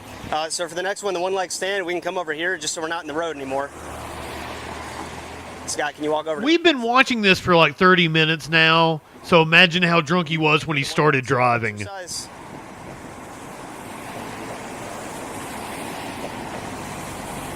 Why Why are you fucking me, man? You fucked yourself, dude. All right, so just take a couple. I drive in flip-flops. I know you're not supposed to. What it is first. Okay, well, in order for me to instruct you on how to do the exercise, I need you to stand over here. Awesome, thank you so much, Scott. So, You don't need to do another exercise. He's clearly drunk. okay, and now put your arms straight down by your side, He can't even stand. and your arms straight down by your side like this, Scott. Thank you. All right, there you go. So heels touching, arms straight down by your side. Just stay like that. Don't do anything else until I tell you to. Do you understand so far? Yep. So when I tell you to, I'm going to tell you to raise 1 foot. You can choose the right or the left. You're going to raise it approximately 6 inches off the ground. You're going to keep your foot parallel to the ground. I mean, yeah, they got plenty of evidence against him. Foot while you count out loud in the following manner: 1001, 1002, 1003, 1004, and so on and so forth until I tell you to stop. Do you understand the instructions so far? Yep. Okay, so again, the way that it's going to look, your arms are straight down by your side, your feet are together. I'm going to tell you to begin, and you're going to... His arms are not by his side. Your left foot or your right foot. So when I say begin, if you want to pick up your left foot, you're going to pick it up about 6 inches off the ground. Again, keeping your foot parallel. 6 or 7 inches. Keep your eyes on the elevated foot. Do you understand that so far, Scott?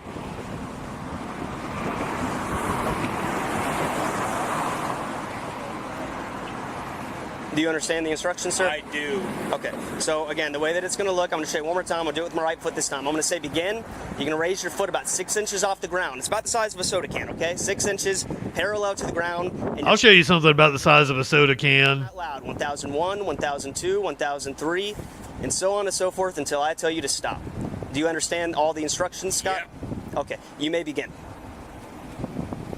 1001, 1002, 1003, 1004, 1005, 1006. Guys, what the fuck are we doing right now? Seriously. Watching a drunk man Okay, Scott, can you be get on? ready to go to jail. I had about 4 what? drinks. Okay, a drink to me is alcohol, or is water. I have not drank in several weeks.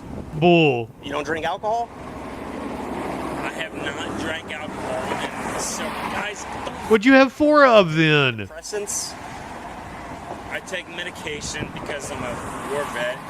What type of medication do you take? I don't know what the fuck it's called. Okay. Does it say not to drive a vehicle when you're... I bet. No, Lane. What the fuck? Blaine. Xanax or anything like that? No. Do you take any other type of drugs? Don't do this. Scott, look, man, your eyes, you know what nystagmus is. You told me that. Onset of nystagmus, yes. Okay, onset of nystagmus prior to 45 degrees is one of the things. Okay, but I really need to know what you drank, where you drank it. Is that...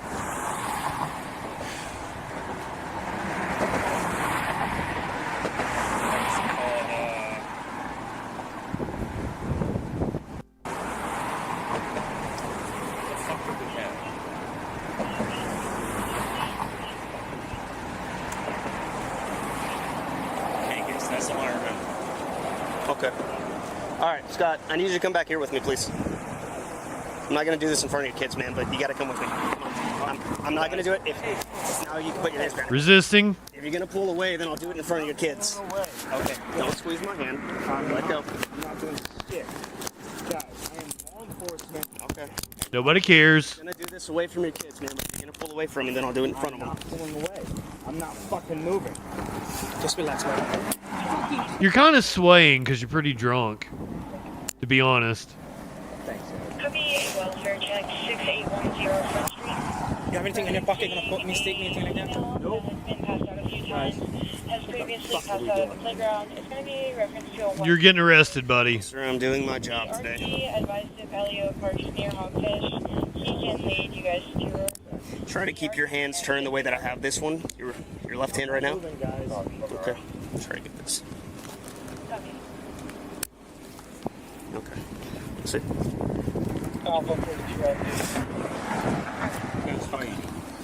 Go back and go on the left side. Guys. Lane. Blaine. It's clear to the right.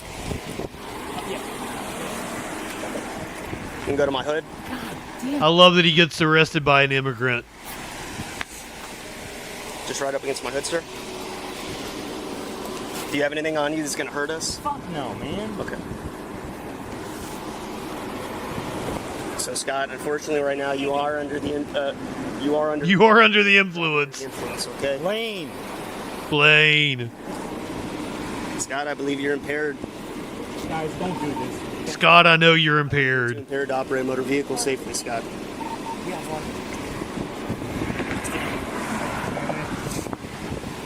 The black cop is apparently possibly Haitian. We don't actually know. One in custody, second one. But he definitely had an accent.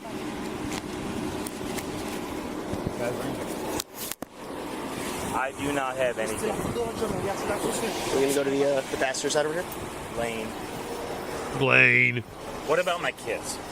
We're gonna have to figure that out next. Damn it, Lane. You have any shield back there? Guys, please, I am going through a divorce. Don't do this to me. Scott, are you able to fit in? Good thing she's leaving your ass. Look, man. Fucking Blaine. We wear the same. No, you don't. Lane, just talk to me for a minute, all right? I got you, man, but I really need you to go to the back get of the it. car, please. I get it. Please look at this thing, man. Go through a fucking divorce. Flash, welcome in, my friend. Lane, come on, man. This is gonna fuck me, dude. Please don't do this to me. I got arrested for DUI 2 years ago.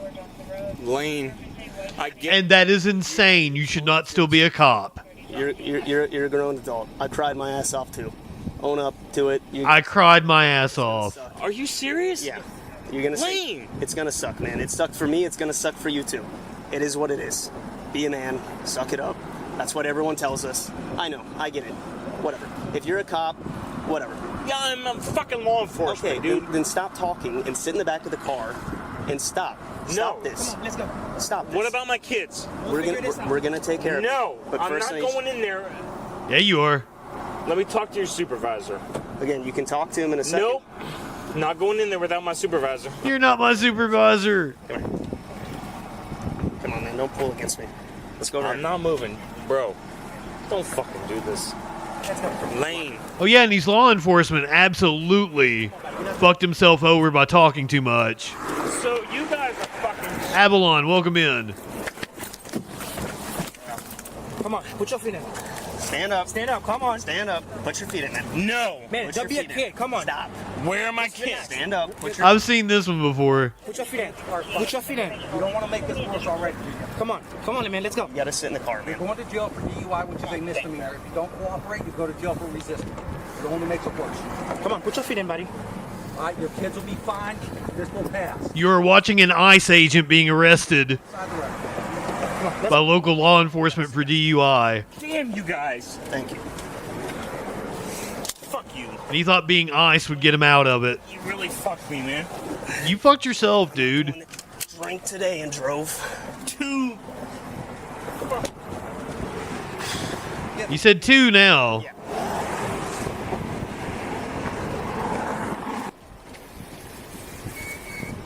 What are you doing, man? Don't fuck with my kids, man. I'm not messing with your kids. They're gonna go with their mother for tonight.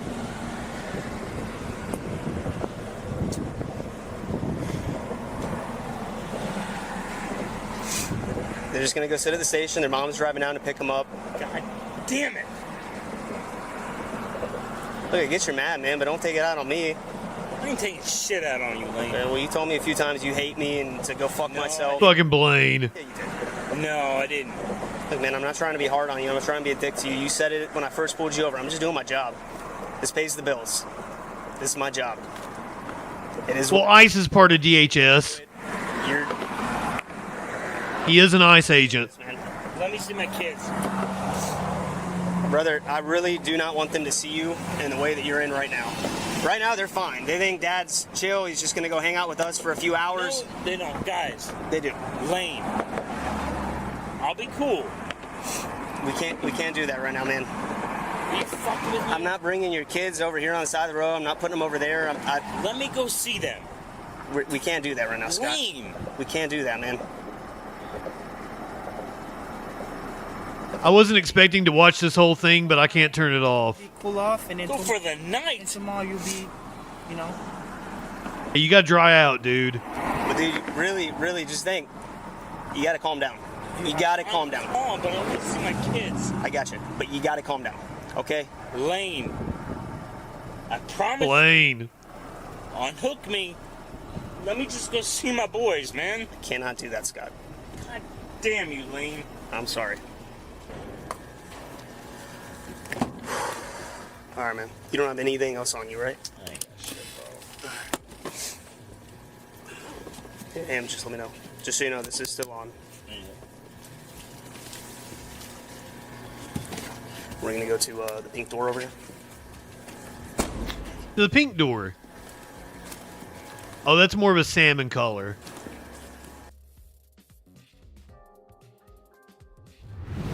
Oh, we don't get to see him get booked in?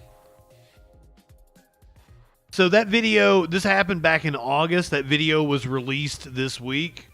But here's the original story. Miami man who said he was an ICE agent arrested for DUI with the kids in the car.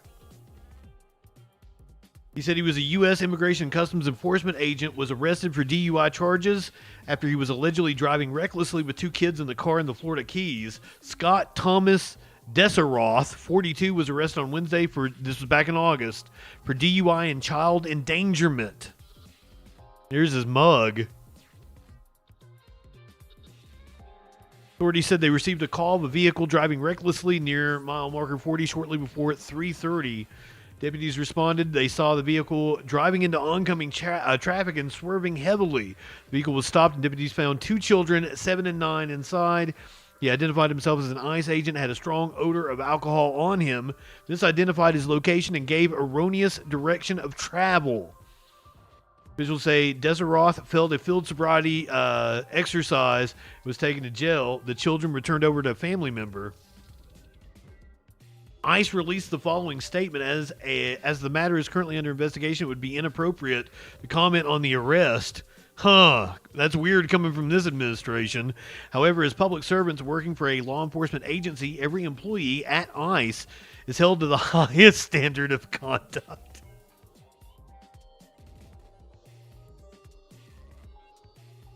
Should an investigation determine they have not adhered to those standards, it will be addressed appropriately. ICE with the jokes. Oh, several arrests in Chicago have been ruled unlawful.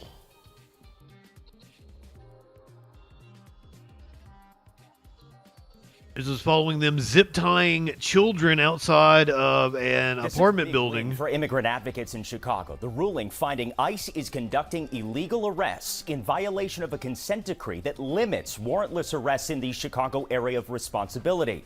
That includes Illinois and 5 neighboring states. Collateral arrests, or people arrested while ICE is out patrolling the city, have been a major part of Operation Midway Blitz, and now a federal judge has imposed new restrictions on agents. Attorneys with the National Immigrant Justice Center in Chicago say the number of warrantless arrests in just the past 2 weeks have skyrocketed. Their case against ICE starting with 20. Well, let's not forget the dude that they shot in the head and killed, who had no criminal record, who was here legally. 6 people, now up to at least 200. What we have seen now on a much larger scale is federal agents indiscriminately stopping and arresting individuals without warrants. A family scooped up at the Bean late last month. Collateral warrantless arrest during a raid at a home in Elgin. With at the Bean. Secretary Kristi Noem present, posting this video on social media. He actually had his work permit to be working here legally. Alliance father Abel Orozco picked up earlier this year. ICE reports reviewed by the I-team confirming agents did not have a warrant, instead creating one after taking him into custody. My father was the main breadwinner of the family, so having him gone, it's hard. All examples of what U.S. District Judge Jeffrey Cummings ruled is an ongoing pattern of ICE violating the terms of a consent decree. An IJC attorney successfully arguing agents produced no warrants, civil or criminal, for the arrests. Cummings taking particular issue with instructions to ICE agents to carry blank I-200 forms, civil immigration warrants, on their person in the field to fill them out on the spot, calling ICE's arguments it can do so lawfully meritless. If they made a warrantless arrest, they need to justify the specific information. Under the federal consent decree with ICE, to arrest someone with or without a warrant, ICE agents are required to meet 2 criteria. Is there probable cause to believe someone is in the U.S. illegally, and are they also a flight risk? ABC 7 chief legal analyst Gil Sofer says the government is likely to appeal the ruling. Well, we'll see if it changes operations on the ground. He's certainly sending a shot across the bow, and that, if it's going to be abided by, that's going to, that's going to slow things down and really impose rigor around the process. Immigrant advocates intensely emotional over the result. To our Black and brown people and immigrants, it does not always seem to be that this earth wants us, but we want us, and that can be enough. Now, the Department of Homeland Security said in a statement, fucking heartbreaking. DHS complies with all lawful court orders and is addressing this matter with the court. NIJC says it will seek the release of hundreds of people they claim were unlawfully arrested. All right. A lot to come out of that. Just sticking with exactly what the law says here. Absolutely, and we'll see what comes from DHS and how they handle this in court. Go from unlawful arrest to unlawful bombings of boats.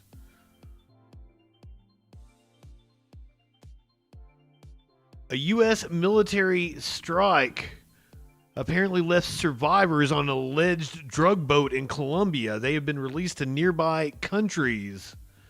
Releasing them from U.S. custody evades thorny legal issues regarding military detention of suspected drug smugglers. The Trump administration is moving to send 2 survivors of Thursday's strike in the Caribbean overseas. 2 survivors of Thursday's strike in the Caribbean.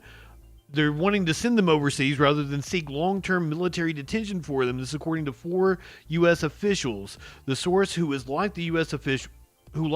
officials, spoke on condition of anonymity, said the survivors were being sent to Colombia and Ecuador. The U.S. military staged a helicopter rescue for the survivors on Thursday after the strike on their semi-submersible vessel suspected of trafficking illegal narcotics. The strike killed other 2 crew members on board. The U.S. military flew the survivors to an American Navy warship in the Caribbean, where they were detained until at least Friday evening. It was not clear if they had already been flown off the ship as of Saturday morning. U.S. officials who spoke on condition of anonymity expected the survivors to eventually be sent to their home countries. We are apparently sending them off because we don't have enough evidence to prosecute them, but we had enough evidence to kill their boatmates. This is video that was released of the attack. President Trump posted new video of a U.S. attack this week on a vessel in the Caribbean that he says was on a mission to smuggle illegal narcotics into the U.S. Yamiche Alcindor joins me from the White House. And Yamiche, we're learning more about the 2 survivors of that strike. Certainly. Today, President Trump said that the United States is repatriating 2 alleged drug traffickers to Colombia and Ecuador after U.S. military forces attacked their vessel in the Caribbean on Thursday. And tonight, the president of Colombia said one of the alleged traffickers is now in Colombian custody and that he would be processed in accordance with the laws. President Trump also shared video of the strike on the submarine that he says was carrying a large amount of fentanyl. He said the attack killed 2 people on board the vessel. Wait, fentanyl? I don't. 5th strike. I really don't believe it then. Fentanyl? They're not bringing in fentanyl. Trump administration has carried out in international waters against alleged drug traffickers. Critics have argued the strikes are illegal and circumvent due process laws, but President Trump has vowed to continue them. Jose? We thank you for watching. And oh, shut up, Tom Llama. News and top stories on the NBC News app or watch live on our YouTube. Some people, some legal experts are calling it cold-blooded murder that Trump is doing. Go to Democracy Now! This is Democracy Now!, democracynow.org, The War and Peace Report. I'm Nermeen Sheikh with Amy Goodman in Santa Fe. The Washington Post is reporting U.S. Special Operations helicopters and B-52 strategic bombers have been spotted flying less than 90 miles off the coast of Venezuela.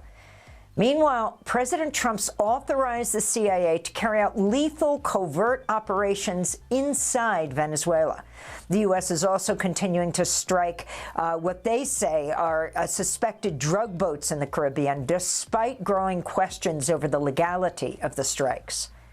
Stunning development, the U.S. Admiral. That's what I'm saying. If it, like, cocaine is grown in South America, fentanyl isn't. That just sounds suspicious to me. Who commands military forces in Latin America, Alvin Halsey, is stepping down early from his post as head of U.S. Southern Command, reportedly because he had concerns about the U.S. attacking boats in the Caribbean. Halsey is the first African-American commander of SOUTHCOM. Earlier this week, President Trump was questioned by a reporter about U.S. military operations in the Caribbean. Mr. President, on Venezuelan boats, I want to ask you, why not have the Coast Guard stop them, which it is empowered by law to do? You know, this way you can confirm who's on the boat and ensure that they're doing what you suspect. Because we've been doing that for 30 years, and it has been totally ineffective. So he's trying to provoke boats. Venezuela. Some of these boats are seriously, I mean, they're world-class speedboats, but they're not faster than missiles. But we've been trying to do that for years, and so much of the drugs, 25–30%, would come in through the seas. What's the next step in this war on cartels, and are you considering options, are you considering strikes on land? Well, I don't want to tell you exactly, but we are certainly looking at land now because we've got the sea very well under control. We're joined now by David Cole, professor in law and public policy at the Georgetown University Law Center. He's the former national legal director at the ACLU. His new piece in the New York Review of Books about Trump's bombing of boats in the Caribbean is titled Getting Away with Murder. Welcome back to the program, David Cole. Yes, he is. If you could just start out by responding to these attacks and lay out your argument in the New York Review of Books piece, Getting Away with Murder. Sure. You know, we have the power and the authority to make. I've got the power. We have the power and the authority to interdict boats that are bringing drugs into this country. We have the power and the authority to try people. If they're convicted by a jury, they can then be sentenced to a period of time in prison. What we do not have authority to do, what we do not have any legal authority to do, is to just execute people from the skies without any evidence, without any trial, without any showing that they pose some sort of imminent danger to anybody. And yet that's what President Trump is doing. He's taken a metaphor, the war on drugs, and mistook it for an actual war, and is now engaged in premeditated execution of civilians. We're not at war. No one even heard of this organization in Venezuela, Tren de Aragua, until President Trump declared that they were somehow attacking us and justifying. The one that he accuses Maduro of being the head of is made up. Even if we were at war, people on these boats are civilians. They are not attacking us. And under the international rules that govern armed conflict, you cannot target civilians unless they are actually engaged in hostilities against you, unless they're actually shooting against you.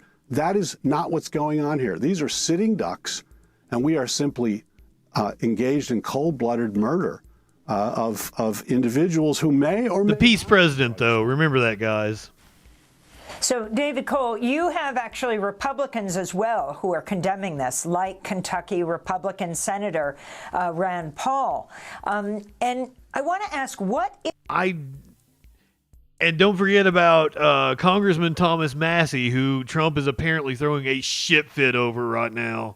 if the situation were reversed, right? What if a foreign country was targeting U.S. ships, saying, without giving evidence that these were drug smuggling ships, and saying that their intelligence operations are now operating covertly in the United States, and there is, and at least at this point, some 27 people have been killed.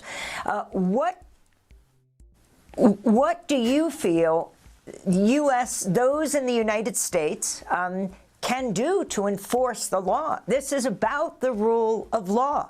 It looks like Trump is imminently going to attack Venezuela. I don't know if this is divert attention from seems like it. The release of the Epstein files, but he has so upped the ante here. No, absolutely. And, you know, there is a problem of drug smuggling across the Canadian border from the United States to Canada. But does that... Yes, there's a problem in that we don't get enough drugs. Give Canada the right to start executing Americans who it believes might be engaged in smuggling drugs? Absolutely not. And if Canada did that to Americans, we would be up in arms. We would be essentially treating that as an act of war and an unprovoked act of war. So this is under domestic law, it's murder. Under international law, it's a war crime. So, you know, it's great that Rand Paul is standing up against it, but we should all be standing up against it. The notion that the President of the United States can order premeditated murder of individuals who do not pose any sort of threat, who are not shooting at us, are not attacking us, is completely outrageous. And, you know, what troubles me is that by and large, it has barely caused a ripple.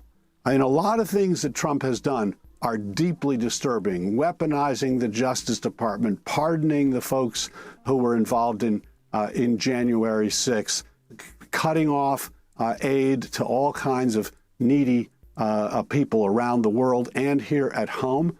Those are outrageous.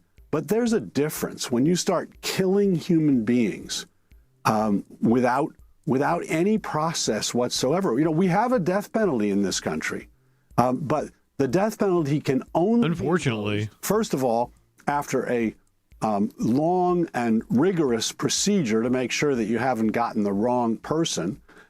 And second, he brings up the death penalty. I do want to point out that the guy in Texas, we covered this last year, they called him to testify to prevent him from being executed.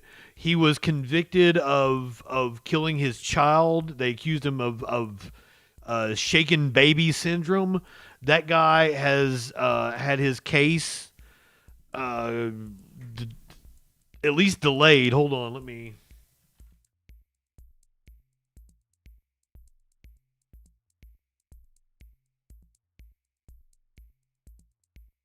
They have blocked the execution of Robert Robertson. That was the guy, we covered it last year. It came down to the wire. They almost executed him. The prosecutor in the case has come out and said that he was wrong. Shaken baby syndrome has been completely debunked. There's a whole bunch of other facts in the case that come out. This guy was an innocent man. The Texas Court of Criminal Appeals granted an emergency stay under the junk science law, so he will not be put to death. It was supposed to happen on October 16th. He was supposed to die last week.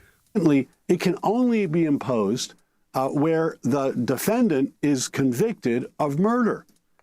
These individuals who have now been sent to the bottom of the sea by this president, if they were tried, at most would face a sentence of some period of years. There would be no death penalty authorized under the Constitution for these individuals, even assuming they're guilty. And yet President Trump is just taking the law into his own hands, turning a metaphor into an actual war, and now suggesting that he's going to authorize the CIA to use lethal force within Venezuela. It really just a completely outrageous action, and it's very disturbing to me that there's not more outrage within the Senate, within the House, and within the American people. Well, we've only got so much outrage to go around. That people have commented on extensively is that, first of all, Venezuela is neither the main producer nor exporter of drugs to the U.S., which has raised speculation about the motives of Trump targeting Venezuela rather than the countries who are either the biggest producers or exporters. What do you think explains that? Yeah, no question. This is a political action by the president against. We would be better off if a wrestler was in charge of the CIA. That he feels that he has he's a bully. He's a bully at home. He's a bully overseas.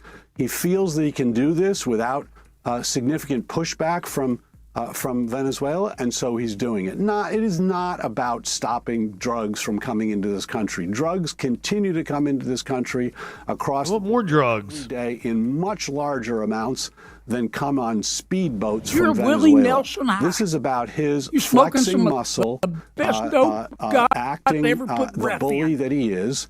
But again, it is also about him committing homicide. There is a federal felony statute that makes it a crime to engage in homicide on the high seas, and that is what is happening. The other thing I'll say about it is it's deeply concerning that the military is going along. If this recent commander of Southcom stepped down because of concerns, that's good. But what about all the other military? Speaking of Vince McMahon, we're going to see his court appearance later. In this action, which violates the most basic principles of the laws of war, which they are trained in and which they are obligated not to follow orders when they're ordered to do something that is blatantly illegal. David Cole, two quick final questions. One, isn't the former Philippine president, Duterte, before the International Court drug his ass to the Hague for doing exactly the same thing, murdering alleged drug traffickers? Yeah, and President Trump has immunity from criminal prosecution in the United States because the Supreme Court gave it to him. He does not have immunity from international prosecution, and nor do those individuals who have participated in these murders. They can be tried in international tribunals, and they should be. And finally, you have Pam Bondi, the chief enforcer of the law in this country, the U.S. Attorney General. As we move into a segment now on No King's Day, comparing how the U.S. is dealing with these so-called alleged drug traffickers who they haven't presented evidence of before they kill, to Antifa, and saying that they are going to deal with Antifa in exactly the same way. I mean, this is a key point, that they are going to take out Antifa. Yep. Put me in alligator Alcatraz, you fucking fascists. I'm Antifa. They're bombing these boats and killing people. Your final comment as a constitutional lawyer on what this means, especially as we move into what could be the largest protest across the country in U.S. history. Well, I think this is an opening wedge, right? You start by targeting the vulnerable. You start by acting overseas. I hate it when I get a wedge. Going after immigrants, and then you turn it on your own people. And we've already seen him turning the military on his own people in Los Angeles, in Washington, D.C., in Chicago, in Portland. He is turning the military on his own people. And the rationale that he offers for being permitted to kill people without any trial, without any process, on allegations, does not stop. Smash, welcome in. And when you have the Attorney General suggesting that similar tactics are going to be used against our own people, that demonstrates the slippery slope that we are on. And I think, the most important thing we can do in stopping that slippery slope is go out on No King's Day, is show this president that we don't want a president who kills illegally in our name. Well, thanks so much, David Cole. And we're Alex, thank you for the follow. Glad to have you here. We don't want to destroy supplies. What are you talking about? What are you smoking? Also, prohibition doesn't work. We learned that already in this country. There are plenty of alcoholics in the Middle East and in countries where they have banned alcohol. Supreme Court is in session. Apparently, Chief Justice John Roberts has some fucking jokes. Thank you. I think it's very difficult because we talk about how much information the person has. I think it can be more pertinent in the situation with how little information they have. I mean, think about an officer who walks down the regular beat and there's a picture when there is some person lying on the sofa that looks like he's, you know, kind of an awkward position and keeps going down, and 2 hours later comes back, it's the same thing. He knows nothing about it except that the guy appears perhaps to be dead or passed out or something. So he knocks on the door, he knocks on the window and gets no response, and then figures, you know, he's worried about it. He breaks the door down or picks the lock and he walks in, and the person wakes up and there's, you know, 3 kilos of whatever. And I mean, is that 3 kilos of whatever? I was on crack. Right. Well, I mean, is it wrong that he did that out of legitimate concern? He didn't know that, you know, that's just, you know, Fred or whatever? We know that I'm just trying to think. I would want a police officer in a situation who walks by and sees somebody in the community that seems something's wrong. You know, he hasn't moved in 4 hours. It doesn't look like he's taking a nap. But, you know, and then what happens? I mean, then does he have sufficient basis to, you know, justify the search that led to the illegal drugs? So he doesn't know anything. I mean, maybe if he knew a little more, or maybe his regular habit is to go to the pub at night, and that's why I find it very difficult to articulate a standard. I mean, you know, I don't think it can be based on a probability of something going awry, or because you do want police to be, you know, on the lookout for things that might be dangerous, even if it's not crime. I don't want him violating the Fourth Amendment, no. The court has always said subjective intent, so you might well be concerned as an officer or a first responder or even an ordinary citizen that something's going wrong inside the house, but there could also be innocuous explanations, even in the scenario that you just sketched out, Mr. Chief Justice. In a lot of the scenarios that Justice Kavanaugh similarly sketched out in his concurrence in Cornelia, it could tack either way, but oftentimes in those scenarios, the report, especially if it's from a neighbor or from a relative, is going to have a lot of information about why it's uncharacteristic, why this is weird, and that is powerful information and can be linked up with corroborating evidence to support going in, and at least it guards against unnecessary and needlessly dangerous confrontations. That wasn't very funny. I wasn't amused by his jokes. That was an oral argument for Case versus Montana.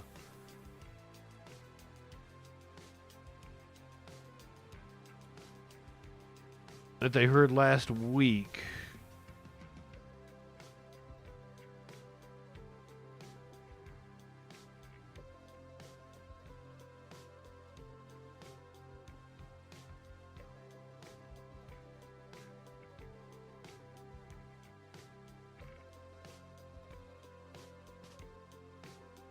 This is whether police can enter a home without a warrant. Supreme Court is hearing oral arguments. This was this past Wednesday. It could lower the standard that allows police to enter a home without a warrant. Paul Butler, the law professor at Georgetown University and former federal prosecutor, joins us to discuss on NPR. Support for Here and Now We have a comes good clip. from Let's BetterHelp, hear it. committed to supporting mental health through therapy. Clients are matched with one of 25,000 therapists and can communicate. This case was brought by a man named William Case in Montana back in 2021. His then girlfriend called the police saying William Case had a gun and was threatening suicide. The police went in. Tell us what happened next here. The police went in and they say that they saw, as they searched the home, a man named Mr. Case, and they thought he was pointing a gun at him. One officer fired at him, and Mr. Case survived, but he was charged with assault on a police officer. In the search of the home, a gun was recovered, and now Mr. Case is trying to get the gun thrown out of evidence because he says that the police entered his home without a warrant, without probable cause, and thus it was an unconstitutional search. Yeah. Well, I don't know about that, because if his, did it say wife girlfriend, if she called and reported, that's the probable cause. Yeah, so help us understand, kind of for the rest of us, a little bit more of Mr. Case's argument here that the police shouldn't have come in at all. So in this case, the court's going to decide whether the police can enter a home without a warrant and even without probable cause if they believe someone inside the home needs emergency help. Right now, the law allows the police to enter a home without a warrant if they have probable cause that someone's life is in jeopardy inside the home. The state of Montana, with the support of the Trump administration, is trying to lower the standard for when the police can search a home. They say I bet they are. It's easier for the police to assist people who are experiencing health emergencies. Mm-hmm. So we have these two standards, this lower standard of reasonable suspicion, this higher standard of probable cause. Help us understand the difference here in practical terms. Sure. So the Fourth Amendment generally requires warrants for when the police want to search a home, but there's an exception to the warrant requirement when the police think someone inside the home is seriously injured. But the police still have to satisfy the relatively high standard of probable cause, meaning it's more likely than not that there's an emergency. Montana and the Trump administration are arguing that there should be a lower standard, that as long as it's reasonable for the police to think that someone might be in danger, they can go enter the home. Yeah, so how do you think about the stakes in this case? Let's say if the state of Montana wins this case and this lower standard applies, first responders in more cases will be able to go in if they suspect an emergency. What are the broader implications? Civil liberties groups are worried that a lower standard could water down the Fourth Amendment's privacy protection. And if Montana prevails here, that could lead to a lot of dangerous confrontations between the police and home dwellers. And Scott, one subtext of this case is what kind of tactics are the police allowed to use to investigate crime when they want to search a home, but they don't have enough evidence to get a warrant? If the court allows a lower standard, if there's an emergency, then civil liberties groups say that the police may create or invent emergencies as a pretext to invade a residence to search for criminal evidence or to arrest someone inside the home. And if this lower standard is allowed to stand here, could this go beyond the first responders, as in police officers? Could this open the door to, say, ICE officials entering without warrants? Groups like the ACLU are worried about a slippery slope. If the Fourth Amendment's requirement of probable cause for searches is watered down, that might not stop with emergency searches of homes.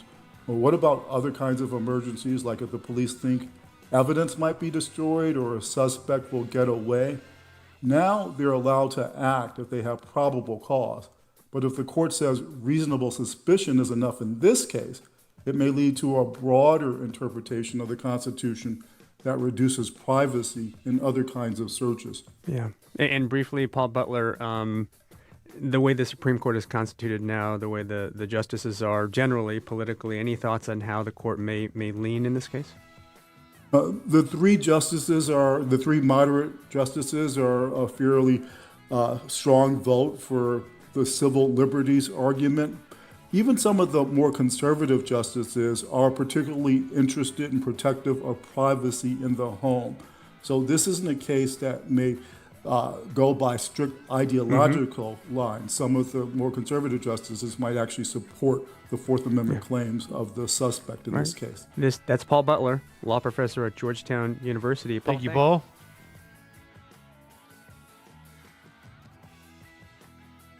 That was one of the cases that SCOTUS was hearing last week. They also had the voting rights case. We're going to talk about that probably tomorrow. Friday night, Trump pardoned my boy, or commuted. He commuted his sentence. He didn't pardon him. Trump commuted my boy's sentence. George Santos is coming home. Disgraced former Long Island Republican Congressman George Santos breaks his silence after his release from federal prison 24 hours ago. In the hours after President Trump's commutation, Santos said he's been given a second chance. I love the dude. Why he's now dedicating his life to prison reform. Good evening, I'm Joe Torres. And I'm Tanya Rivero. We begin with former Congressman George Santos. Tonight he is home after spending nearly 3 months behind bars, serving a 7-year sentence at a federal prison in New Jersey after pleading guilty to wire fraud and aggravated identity theft. Earlier today, we asked for an interview. Oh, somebody get a cameo of him for me, please. Somebody get George Santos plugging the Troll Patrol. I would love you so much. So, they're probably really expensive, aren't they? Interested, but he did post a long message on social media. He thanked President Trump for, quote, his kindness, humility, and generosity. He also said, quote, I'm far from perfect. I've made mistakes. I've stumbled. I do not carry shame. I carry purpose. My goal now is to turn $300 fucking dollars. meaningful to help create a justice system that truly believes in rehabilitation. Here's Eyewitness News reporter Anthony Carlo with more. His story is one of the most bizarre in politics. Disgraced ex-congressman and convicted con artist George Santos divulging his first thoughts tonight as a free man. Yesterday, I was given something I never thought I'd have again. A true second chance at life. I'm going to fight my battle. I'm going to deliver. I'm going to fight the witch hunt. I'm going to take care of clearing my name, and I look forward to doing that. Santos's short I want to see him on Drag Race. Resembled that of a 3-ring circus. He pleaded guilty to fraud and identity theft, admitted he lied to Congress. For Dancing with the Stars. Donors. 7 years was the sentence in federal prison, but Friday night he was out, barely serving 3 months. After President Trump commuted his sentence. President Trump reminded me that in this country we love so much, no mistake, no hardship, and no fall from grace can take away the possibility of renewal, Santos wrote on X tonight. The commutation came days after Santos wrote an open letter to Trump, who in return called Santos somewhat of a rogue, but also said he had the courage, conviction, and intelligence to always vote Republican. It was a slap in the face to some constituents in Santos's former district. Yep, I bet. Who he defrauded, talking about the donors in our district, they're embarrassed that they gave him money, but have any of them been made whole? Tonight, Santos writing, I hold no anger toward anyone, not even my critics. I move forward with humility, with gratitude, and with peace in my heart. Now, Santos says he is ready to work on prison reform now after being, quote, degraded behind bars, but he won't be able to hold office again. Trump did not pardon him, but rather cleared his prison sentence and freed him from having to commutation, not pardon, restitution or fines. Anthony Carlo, Channel 7 Eyewitness News. Nothing matters anymore. Cheat on your taxes, lie on your resume. That is what George Santos taught me. There's a video of me on TikTok and YouTube and everything. Do it. Go for it. Hell, break into the Louvre and steal fucking valuables from it, because apparently that happened today. Brazen and in broad daylight, the thief in a hood and high vis, part of a team carrying out an audacious heist at the Louvre. The robber is breaking into cabinets containing priceless jewels in video broadcast by our partners, BFM TV. In a matter of minutes, treasures worth an incalculable amount had been swiped from one of the most famous museums in the world, as confused visitors were ushered out by frantic security. Then we walked out of the room of the Mona Lisa. We went to the left in the direction of the French crown jewels.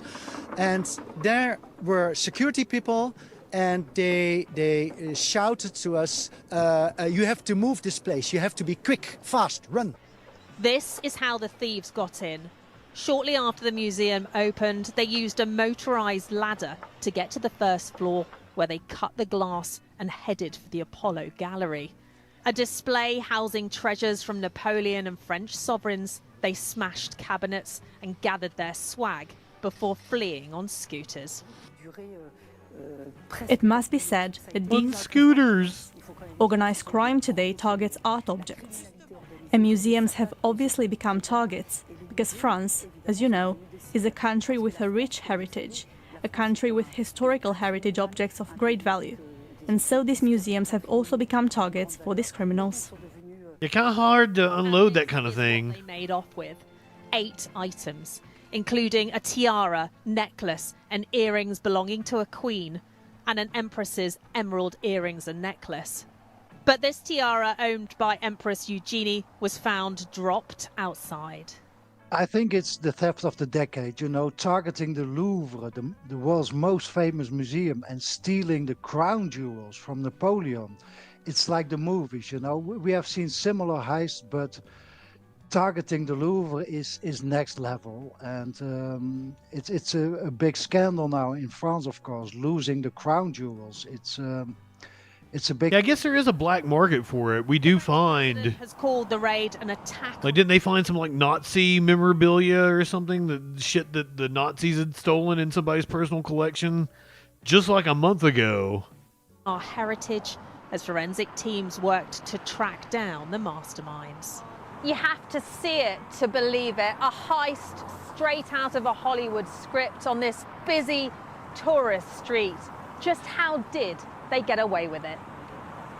A European manhunt is underway, but French authorities know time is against them.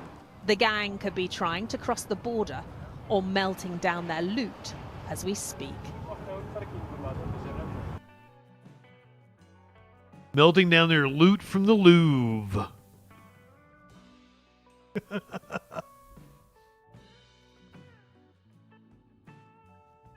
Is Trump planning on sending some missiles to Ukraine?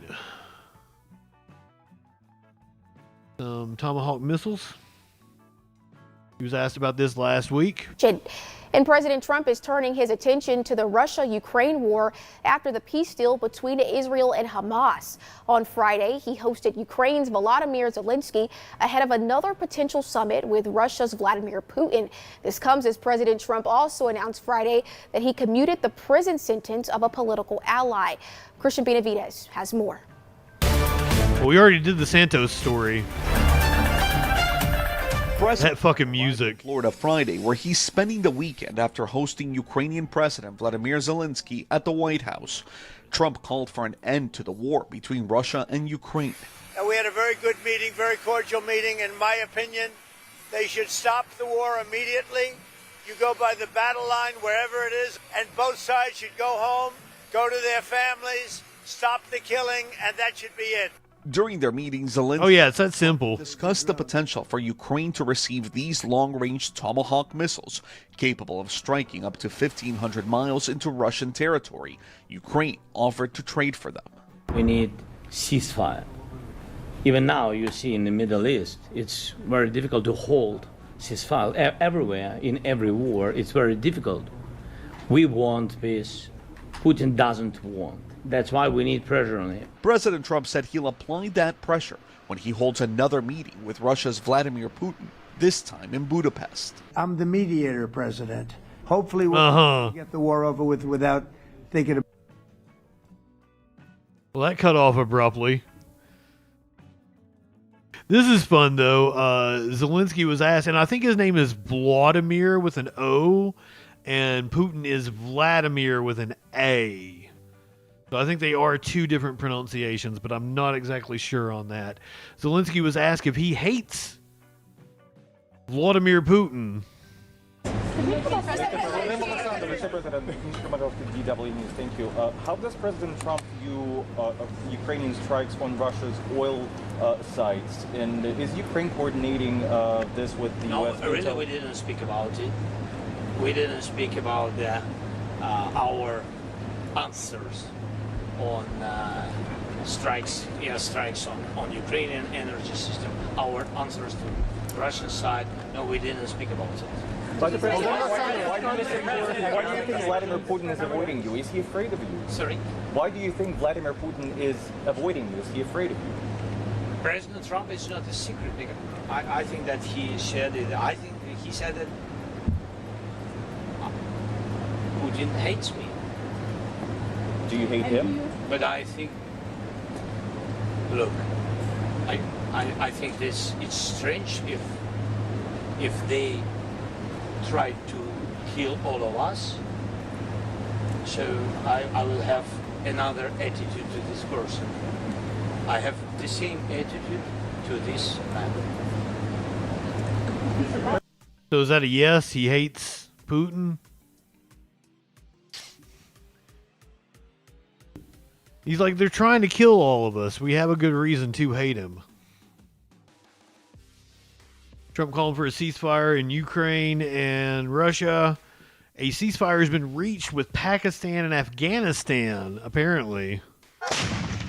Afghanistan and Pakistan said on Sunday they have agreed to an immediate ceasefire during talks in Doha.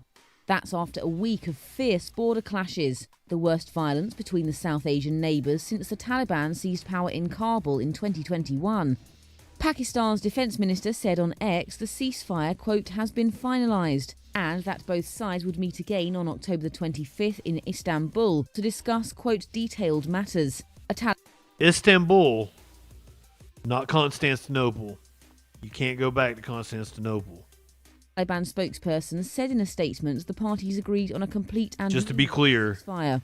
Afghanistan's defence chief was seen being welcomed to Doha ahead of Saturday's talks, with Qatar's foreign ministry acting as mediator along with Turkey. Pakistan and Afghanistan are seeking a way forward after the clashes killed dozens and wounded hundreds. The conflict was triggered after Islamabad demanded that Kabul rein in militants who had stepped up attacks in Pakistan, saying they operated from havens in Afghanistan. The Taliban denies giving havens to militants to attack Pakistan. It accuses the Pakistani military of spreading misinformation about Afghanistan and sheltering Islamic State-linked militants to undermine its stability and sovereignty. Islamabad denies the accusations. Militants have been waging a war for years against the Pakistani state in a bid to I think Islamabad is a cool name for a city. Islamic governance. On Friday, a suicide attack near the border killed 7 Pakistani soldiers and wounded 13, security officials said. Reuters could not verify the data footage said to show the aftermath of the attack. The Taliban spokesperson said that at the Doha talks, quote, it was decided that neither country will take hostile action against the other.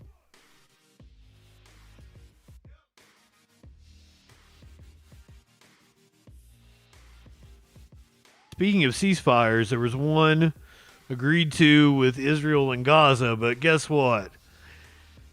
Israel already be violating it. Good evening, I'm John Yang. Tonight, there are major strains on the fragile ceasefire between Hamas and Israel, which has only been in place for just a little more than a week. Israel said it carried out a series of strikes across Gaza in response to Hamas attacks on troops near Rafah on the border with Egypt. In addition, Israel says it's cutting off aid shipments into Gaza until further notice. One of the Israeli targets was a seaside coffee shop in Deir al-Balah. In all, Gaza health officials say dozens of Palestinians were killed. In Israel, it's been a bittersweet day. Celebrations as more freed hostages return to their homes and their families, and mourning as Uriel Baruch was laid to rest. He was killed in the October 7th attacks, and his body kept in Gaza until now. Meanwhile, the remains of 2 more hostages who died in captivity were returned, so they may be given a proper burial. Special correspondent Layla Milana Allen is in Tel Aviv tonight. Layla, it seems like this... I feel like it, Flo. A lot of problems rather rapidly this weekend. What's the latest? That's right, John. And actually, there were problems right from the very beginning. On Monday, just the 20 living hostages were released, and only 4 of the 28 deceased hostages' bodies were released. That prompted an outcry from the families, and the Israeli government said to Hamas, unless you release the other bodies immediately, that is a ceasefire violation. They started threatening to close the Rafah crossing and not let the amount of aid in. That is supposed to be coming in. What then happened was that, of course, Hamas hasn't agreed that they are going to leave the Gaza Strip or that they're going to stop being in charge of it. So they reinforced their presence in the cities and towns as the IDF pulled back. They went around and they started essentially arresting and did some public executions of these gangs that they... I was about to say, they did some public executions. They want to reestablish their power. That has been confirmed. From President Trump, who said, if they're killing people in Gaza, that violates the ceasefire, and we will go back and kill them. He clarified that he did not mean U.S. troops, but he meant Israeli troops. Then the next thing that happened was this weekend we've seen multiple ceasefire violations, and both sides are saying that each side is violating.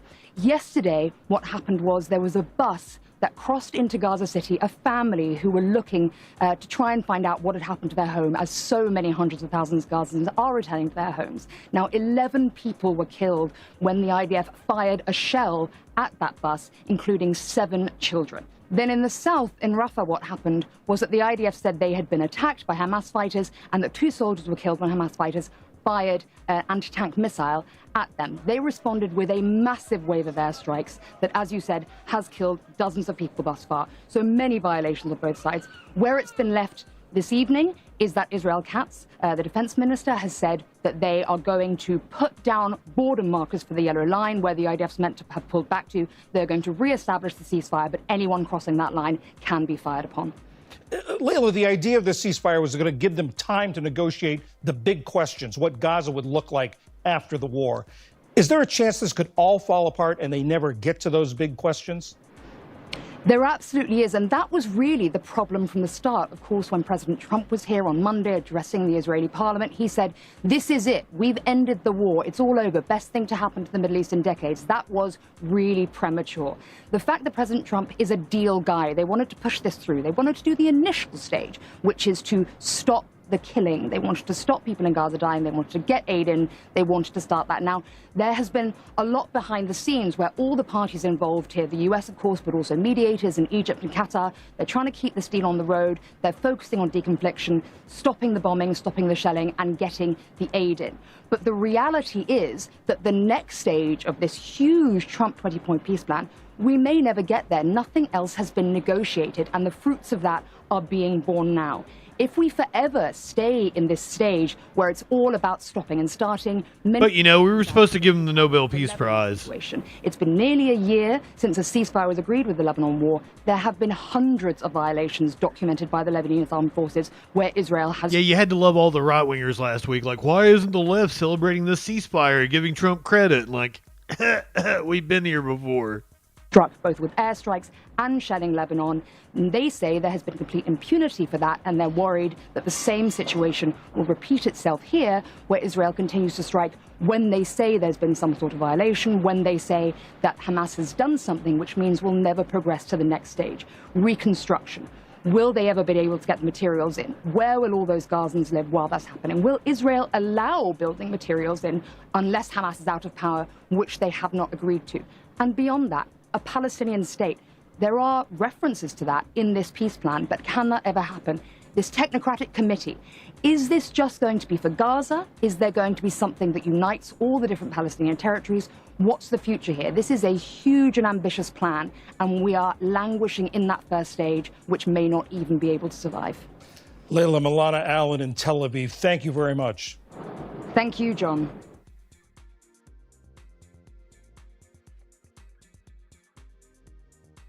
Let's go to Bolivia. Bolivia holding elections today. We do have a winner.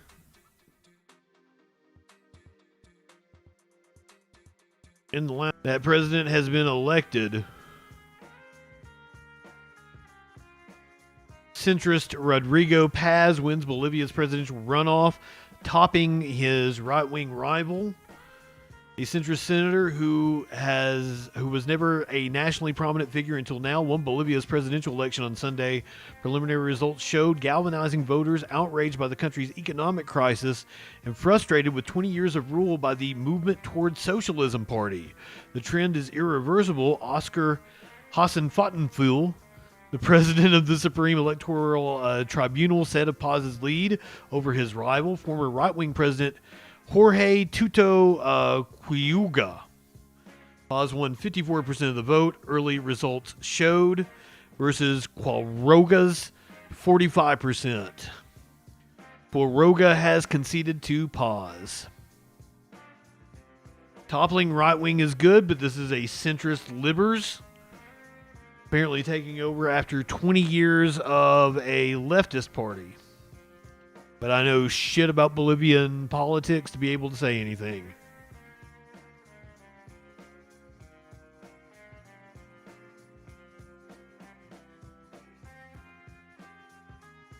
Meanwhile, a athlete traveled to Indonesia. Apparently had some weed on him, and he's now facing the death penalty. An American basketball player possibly faces the death penalty or a lengthy prison sentence after being arrested in Indonesia on drug charges.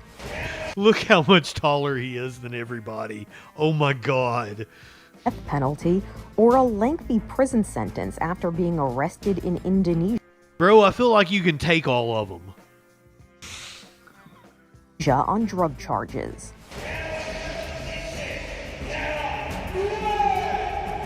"35-year-old Jared Shaw used to play in the Indonesian Basketball League for the Tanger Hawks. That was until the Tanger Hawks say he received a package in the mail from Thailand containing 132 cannabis gummies. Cannabis is decriminalized in Thailand, but not in Indonesia, where some offenders have been sentenced to death by firing squad. In a recent interview with The Guardian, Shaw said he used the cannabis to treat his Crohn's disease, for which there is no cure.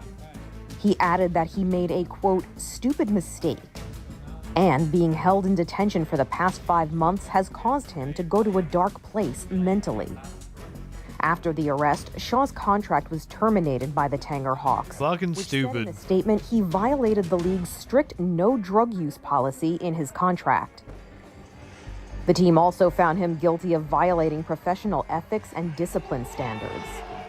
The case is eerily similar to that of Brittany Griner, the American basketball player sentenced to prison in Russia after she was found with vape cartridges in her luggage at an airport. She was returned to the U.S. in a prisoner swap after 10 months in detention.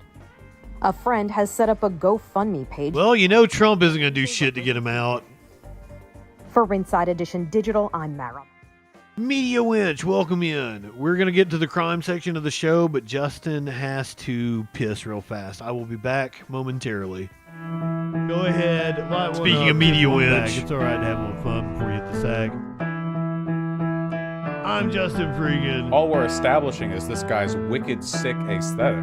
Not high enough for this shit. I guess I gotta thank Matt Walsh for introducing me to JustinFREAKIN. Hey there, y'all. We're about to get stupid, locked into what that news beat doing. Fu Manchu and a slick bandana, colder than ice, smoother than Santana. Audio, video, chat and calls. Right-wing nut jobs haunt the halls. What you wanna watch? Hey, what you think? And there's only one choice. It's JustinFREAKIN. The guy's, he's a formidable voice in the call. Light one up and tip one back. It's a right to be high. Let's grab a snack. It's fucking news, quit panic, attack, and play your cards right and get a titty slap. Jump in discords, have some fun. The man will talk to everyone. Get high and try to debate. When shit pops off, chat thinks it's great. What do you think you're doing? Join the troll. Whatever discourse is brewing, he gives it that southern drawl. So let's go ahead and bring in Justin. Hey Justin, how's it going, brother? First of all, I want to say you're poser South. I'm in Alabama. I'm the real South. Okay, all right. So why don't you tell us what it takes to be a man? Well, I don't know. I'm in Alabama and I'll fuck a man in a dress. Why won't you fuck a man in a dress? Are you that insecure that you won't fuck a man in a dress? That's fantastic. So you're okay with that, right?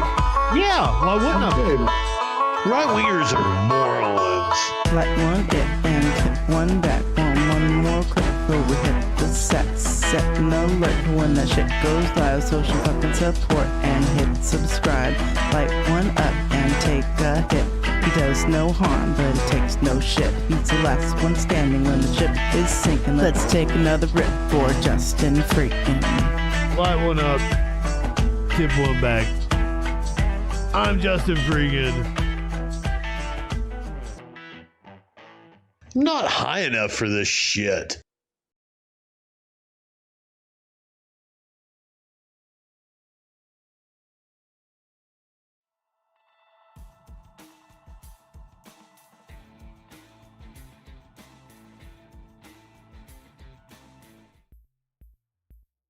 All right, we got some crazy crime stories to get to.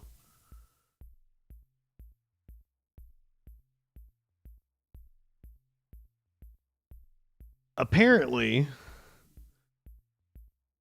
during a Catholic mass today, a group of men jumped another guy. This happened in Minneapolis. Here at 5, police are investigating after 2 men were attacked this morning in the parking lot of a well-known Catholic church in South Minneapolis. Our So Young Kim joins us live in Minneapolis. And So Young, what do we know about what happened at St. Joan of Arc Catholic Church? Randy, we're here on 3rd Avenue South near East 45th Street. We spoke with multiple parishioners who tell us they're shaken up after 2 people were attacked here in this parking lot earlier this morning. And here's what we know so far. Minneapolis police say they responded to reports of a robbery at this location at around 8 o'clock this morning. Investigators say preliminary information indicates the 2 men were leaving the church building when 7 to 8 males exited 2 gray cars and approached them. Police say one of the victims was pushed to the ground and robbed, and say the second victim was hurt while trying to avoid an object being thrown at him. People we spoke with at the church say the man with more serious injuries is the maintenance worker for the church, and both victims are recovering from non-life-threatening injuries at this time. And police say, to the best of their knowledge, they say the suspects fled this area in 2 cars, and no arrests have been made at this time. For now, live in Minneapolis, So Young Kim, Fox 9. All right, So Young, thank you. In other news tonight, Afghanistan and Pakistan have agreed to an immediate ceasefire following more than a week of fighting there. Wait, we already did that story. What the hell? I don't think he's very happy about it right now. He goes into that position. You can deal with it though.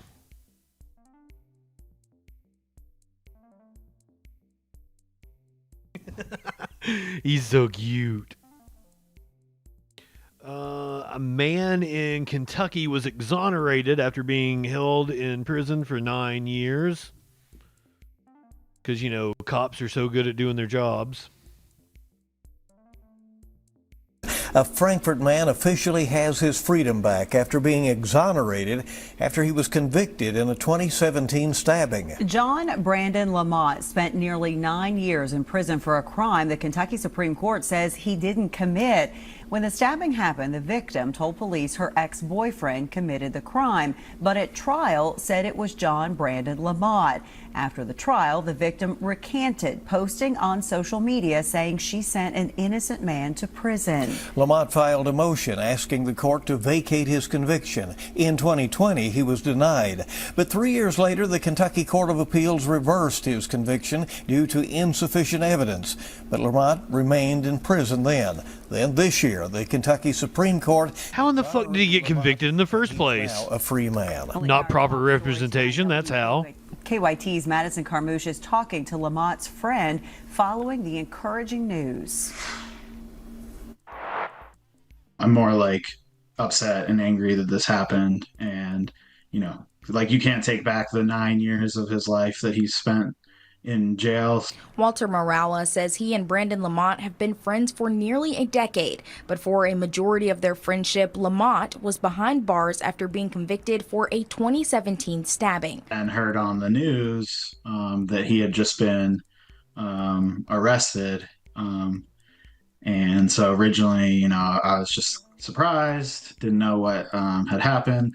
Morales says he went to visit Lamont in the county jail. He says an attorney told Lamont not to talk about what I hope he's a multimillionaire. Morales, that the Or story will be in a few years. his friend. Even though initially I was not 100% sure of his innocence, I was still there to support him as a friend. But Well, some friend you are. reading the documents, I was like, he's absolutely innocent. Morales says Lamont was sentenced to 11 years and he served nearly 9 of them. He says prison changed I like how his friend was like, well, he could have done it. I wouldn't put it past him. Lamont. Morales says Lamont stopped taking calls and visits from friends and family. I'd say he's been resilient, maintained his innocence throughout, and it's been quite a challenge for him, of course.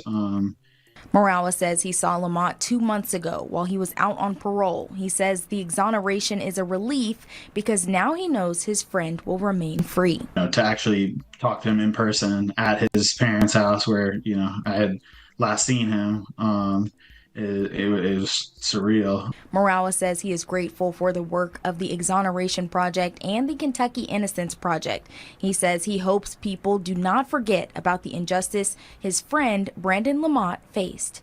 Madison Carmouche, WKYT.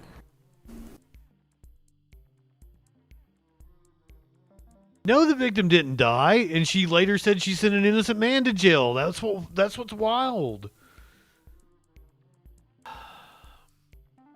Let's go to Detroit, where newly released audio. Hold on, Smokey is very upset.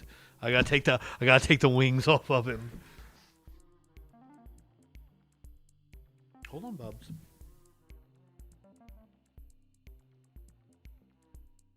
Hold on, baby. Like this. Here we go. You're free now, Bobby.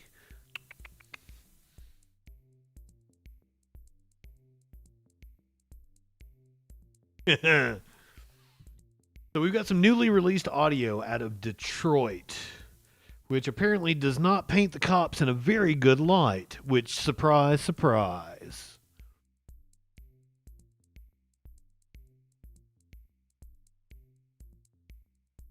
First at 5, an update to a story that Fox 2 broke last night regarding a controversial scanner call. Police scanner audio suggesting an officer intentionally altered information in their report. Fox 2's Lauren Edwards joins us live outside DPD headquarters after hearing more from police about what happened. And Lauren, you talked to police today. Absolutely, Jessica and Roop. I can tell you that there was so much of an update. Oh, cops lied? Surprise. Detroit police, we finally met at headquarters. We sat down. They explained so much. But first, let's take a listen to that controversial scanner call. Hey, Smith, you're doing the UD-10 for Fight's accident? Yes, sir. All right, when you enter her driver's license number in, just accidentally change one digit.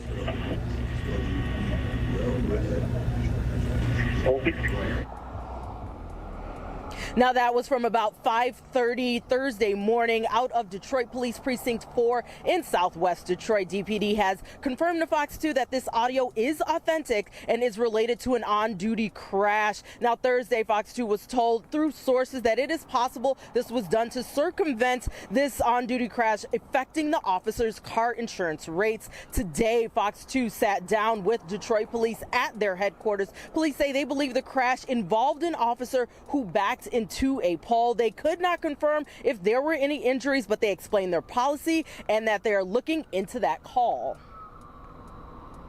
There was a officer-involved accident, and it's my understanding that our policy is we go and we do an investigation on that accident. Part of that is the UD-10 that is completed. That's Michigan. Basically, it's Michigan law that we have to report it. So it's my understanding then that something was indicated about switching just accidentally switching a number. Well, that's not something we do. That's not something that wasn't accidental. I mean, quite frankly, it's completely against our policy. It indicates in the UD-10. That's how brazen they are, Flash. Make sure that if there is an accident while you're on duty, what you should put in the UD-10 so it does not harm your personal driving record. And that's clearly indicated in the instructions. So again, we have to ask why, because it's all in here. It's all expressly spelled out for someone completing a UD-10. I know right now we are launching an investigation on it because we are, quite frankly, concerned. This is completely out of policy, completely against everything that we do, and we would like to know also what's going on, and I think we'll know shortly. Now, Deputy Chief Mark Bliss there says that supervisors do look over those UD-10s, which are later compiled by Michigan State Police. And he says it may take a few weeks before the investigation is completed. Reporting live in downtown Detroit outside of their headquarters, Lauren Edwards, Fox 2 News. And Lauren, until we brought it to their attention, this doesn't appear that it was something that they were even looking into. Not to jump to conclusions. Of course they weren't. This casts a shadow on possible other investigations and crash reports and that kind of thing. Did they talk about how far back in this supervisor's record they'll be looking? You know, we asked a little bit about, just the officer and a little bit into the investigation, and there wasn't much that they can say. But once we brought it to their attention yesterday, they said it was on their radar and that's when they began to start looking into it. All right, Lauren, thanks so much for that update. You can't count on the cops to investigate themselves. Come on. Just like in Kentucky, where the governor is having to step in and telling a sheriff he needs to step down after being arrested for his third DUI. Controversy deepens in Robertson County after the town's sheriff faces new DUI charges. Now Governor Andy Beshear is calling for his resignation. As pressure mounts, some residents see a turning point and hope for leadership that puts public safety first. Allie Root has our top story at 10. Mount Olivet, a city in Robertson County, is about as small as they come. If you blink, you might miss it. But lately, the little town has been big news, with the county sheriff making headlines after landing himself in jail for the third time in 2 years. There's always been the stigma of coming from the smallest county in the state.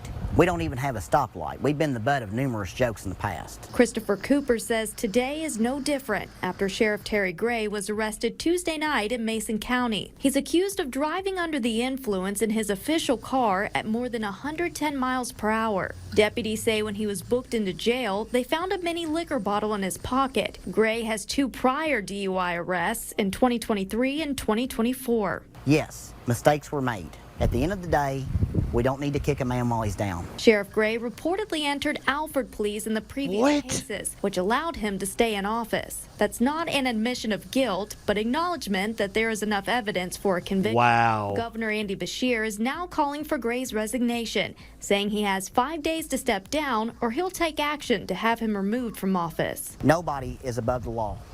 We make mistakes. We are all human. Hopefully this can transition into him getting the help he needs, and hopefully it transition into us being a safer Robertson County. Cooper says he wishes the best for Gray and his family and hopes their community will be able to move forward with a new leader who values integrity. There are people here that are raising our children here to raise our grandchildren here. And we need somebody that cares first and foremost about our safety and our well-being. The next election will take place in 2026. In Mount Olivet, Allie Root, Fox 56 News. Several state leaders have joined the conversation. A spokesperson for the Senate majority saying in part, for the safety and best interest of the community, we are hopeful his call for resignation will be honored. William Lawrence, the state representative for Robertson County. He has not stepped down yet. Sheriff Gray will take the appropriate steps to get the help and support he needs and ask for prayers for him, his family, and the county government moving forward. He has not stepped down, and Beshear has not removed him, but that was about a week ago. This news report that we just watched was from, that was from 11 days ago. Beshear gave him a week, but has yet to act upon it. We'll see if something happens this week.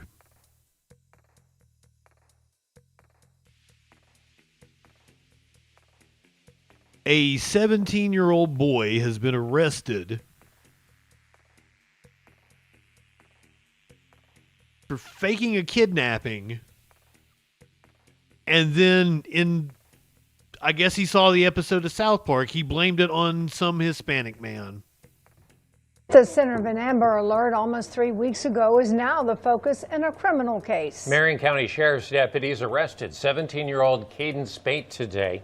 Investigators say he faked his own kidnapping and blamed 4 imaginary Hispanic men. Tonight, deputies are telling us new details about the planning they say went into the hoax. One resident says justice needs to be served after all the resources that were used to respond to this hoax. This is in Florida. Kayla Lewis now joins us live outside the Marion County Sheriff's Office. And Kayla, what did Spate use to make his story more believable? Caden Spate put his own blood inside of a Gatorade bottle to help him spread it around the driver's side of a truck and outside in the sand, which is what investigators thought was the scene of a kidnapping. 17-year-old Caden Spate walking into jail on crutches, accused of creating an elaborate story which led to an Amber Alert at the end of September. My first reaction was more sympathy towards the kid. You know, of course, the cliche prayers go out, I hope he gets home safe, you know, and then casted prayers about my own family because the event that transpired there, you know, it's like you don't want nobody to really go through that. To make the story believable, investigators say he shot himself in the leg with his dad's gun, shattering his femur. But that's not all. I was at this scene on Southwest Highway 484 in Dunellen the night the alert was sent out, and investigators spent hours examining a Chevy truck to his dad. Spade originally sent a text message to his parents which said, quote, "I need help, being shot at, 4 Hispanics, armed, white van, 1 driver, I'm hit." Just analyzing, you know, like the 4 Hispanics that were in the detail, since that's completely a hoax, you know, it draws a different narrative where it's like almost from sympathy to like, okay, now like I need to be cautious of the people I get encountered with. Why did he do it? Spate purchased a mountain bike, sleeping bag, tent, backpack, and pillow with cash from a Walmart before sending the text to his parents. The arrest report details how Spate used ChatGPT, an AI program, to learn about collecting blood without pain and Mexican cartels, all to try and make investigators believe his story. Just that minuscule amount of thought and creativity, you could definitely evolve into something more sociopathic or psychopathic. Resident Cody Najee is a father and former EMT. He says he wholeheartedly agrees with the decision to arrest him, saying justice needs to be served because Spate broke the law. The day after the Amber Alert, Spate was found in Williston with his dad's gun. But why? And while multiple agencies use their resources to help MCSO, including the FBI, FDLE, and FWC, it is still unclear what Spate's motive is. Live in Marion County, Kayla Lewis, TV 20 News. It was a near miss.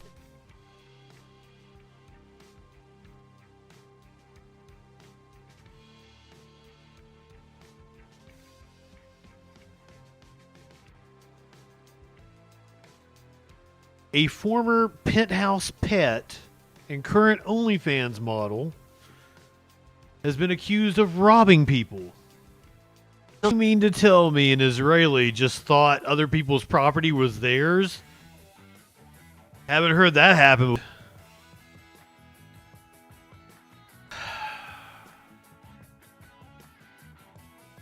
A woman is being investigated for doing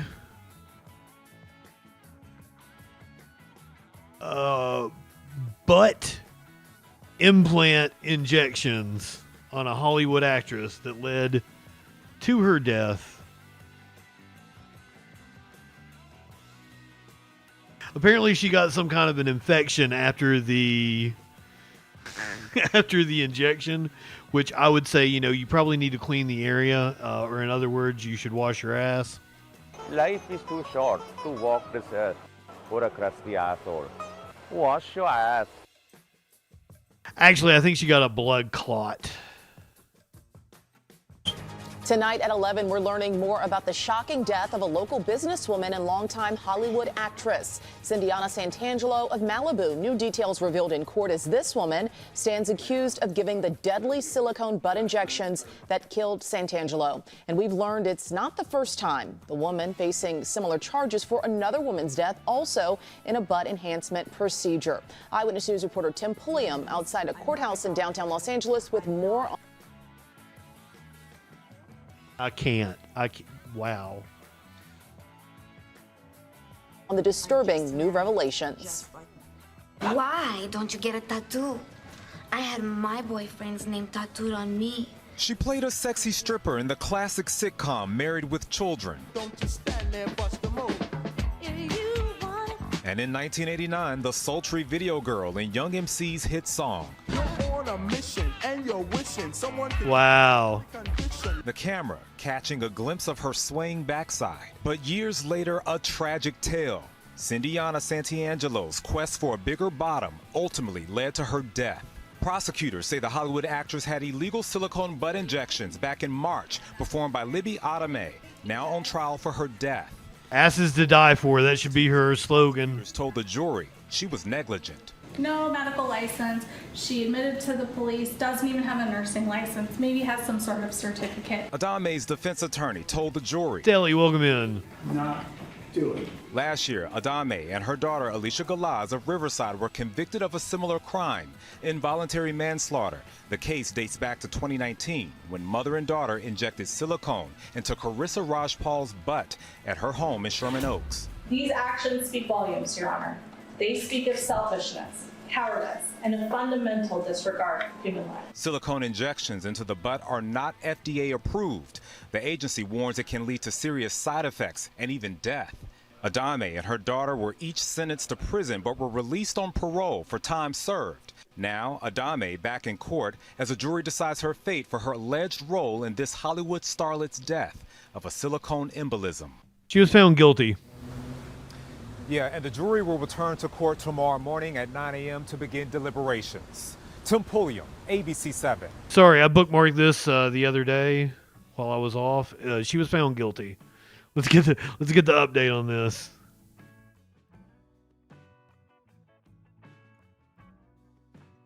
Michelle, the jury deliberated all day yesterday and this afternoon delivered that verdict. The husband of Cindiana Santangelo, who was a wife, mother, and actress, says his wife and his family received justice. We, the jury, in the above entitled action, find defendant Libby Adame guilty of the crime of second-degree murder upon Cindiana Santangelo. The clerk read that verdict this afternoon. Inside the courtroom, we heard Mr. Frank Santangelo react moments later, saying one word, yes. Libby Adame has now been found guilty of second-degree murder in the killing of Cindiana Santangelo, an actress who appeared on Married with Children and ER. In 2024, Adame and her daughter were convicted of involuntary manslaughter for injecting silicone into a woman's buttocks. She died of an embolism. And in this case, prosecutors argue that about a year after that conviction, she again administered those injections, killing Santangelo, who died of a silicone embolism. Adame's defense attorney says they will be filing an appeal, arguing that she did not. I'm trying to find some butt pictures so we can see if she did good work. And that Adame was only there for a consultation. They argue the timeline does not provide enough time for the procedure to be done. Meantime, prosecutors and investigators pointed to inconsistent statements from Adame and messages between her and Mrs. Santangelo discussing their upcoming appointment as evidence she was there to administer the injections, and say the wounds on her body were not sustained days or even hours earlier. Mr. Santangelo described his wife, who was 59, as beautiful inside and out, telling us that she saved lives through their drug and alcohol rehab center. He said he is relieved this is over. Now, Adame, who was also found guilty of practicing medicine without a license, is scheduled to be sentenced on November 5th. Reporting live in downtown Los Angeles, Annabelle Munoz, ABC 7 Eyewitness News. I mean, I like big butts, and I cannot lie.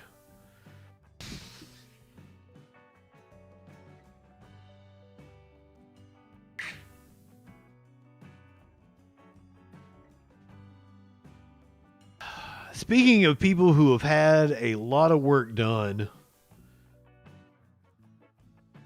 former owner of the WWE, Vince McMahon, appeared in court this past week.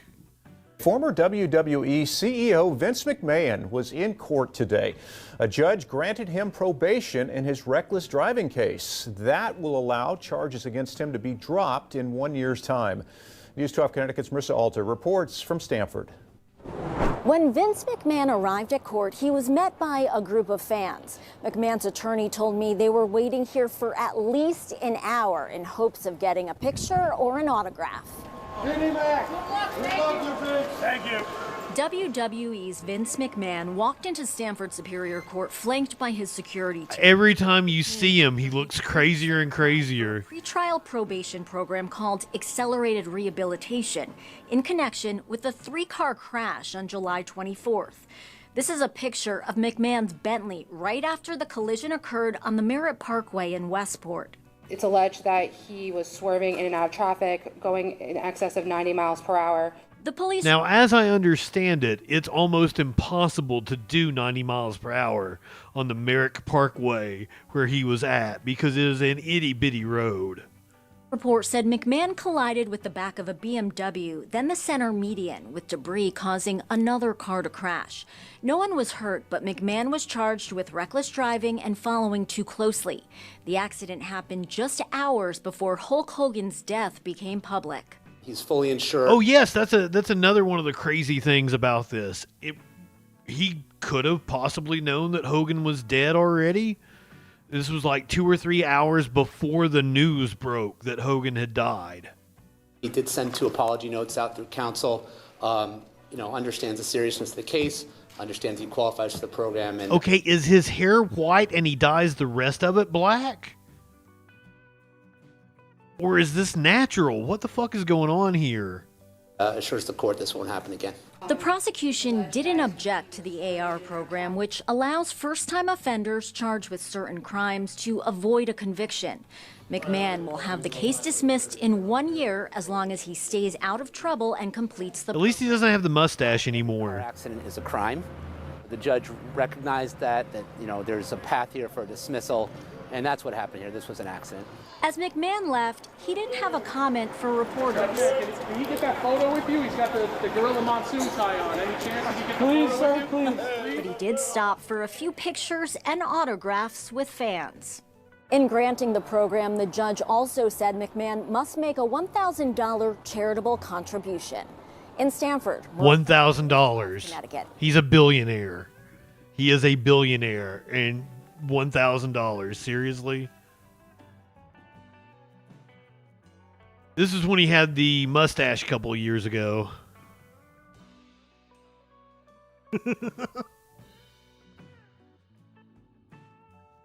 We're going to go back to Kentucky where a wildlife official had to do CPR on a raccoon because it was drunk on moonshine.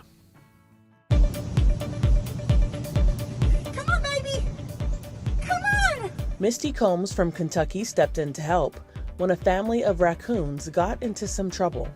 That morning at work, someone had said, hey, there's a raccoon that's acting strange out in the parking lot. Sure enough, here was this big... So that's the reason why I get asked where I'm from when I'm in Kentucky. While I have a southern accent and very much a little bit of a draw, that's what everybody in my hometown actually sounds like. So they ask me where I'm from. Come on, baby! Come on! Misty Combs from Kentucky stepped in to help when a family of raccoons got into some trouble. That morning at work, someone had said, hey, there's a raccoon that's acting strange out in the parking lot. Sure enough, here was this big raccoon running around the parking lot, and it was making like a chitter chatter noise. And we were like, what is wrong with this raccoon? He went over to a dumpster, which just happens to be behind Kentucky Mist Moonshine. And that maternal instinct to me was like, I'm gonna give her babies. So I grabbed a shovel, and I really didn't even think about it, but I just grabbed it and sort of threw her baby gently now, and it ran over and joined its mom. Well, we noticed there was another baby in that dumpster, but it was underwater. And I said, oh my gosh, we have to save it. Every time I would try to get to it, I would just push it more underwater. So one of the ladies that was with me, she pushed it to me with the shovel while I leaned as far as I could over in the dumpster, and I grabbed it by the tail. Yeah. And when I grabbed it by the tail, it was soaking wet. It reeked of moonshine. It had a lot going on, but it was full of water. And I just all of a sudden, I was like, I've got to do CPR on this little raccoon. Not only did my maternal instincts kick in, but my nursing instincts kicked in. Now, I have no idea how to do CPR on a raccoon. And believe me, a lot of people told me I have no idea how to do CPR on a raccoon, but I did my best at that time, and it actually worked. It's coming down. Come on, baby. Come on. would try to do the compressions, and every compression I did, water would come out of that raccoon.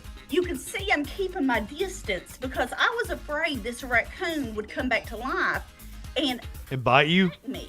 You know, rabies is real, and that is something that we deal with every day. And I was like, you know, if this thing comes back to life, it's liable to be scared and eat me. I feel like I do know this I chick. have to get rabies shots.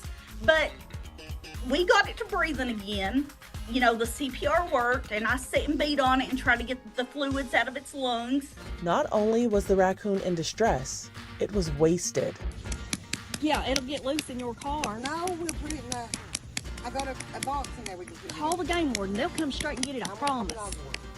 It had been eating fermented peaches out of that dumpster. It was so drunk. Like, it was so drunk it couldn't even wake up. Like, we would open it. It couldn't drive its kids. Live. It was breathing. They called the vet and U.S. Fish and Wildlife Services for help.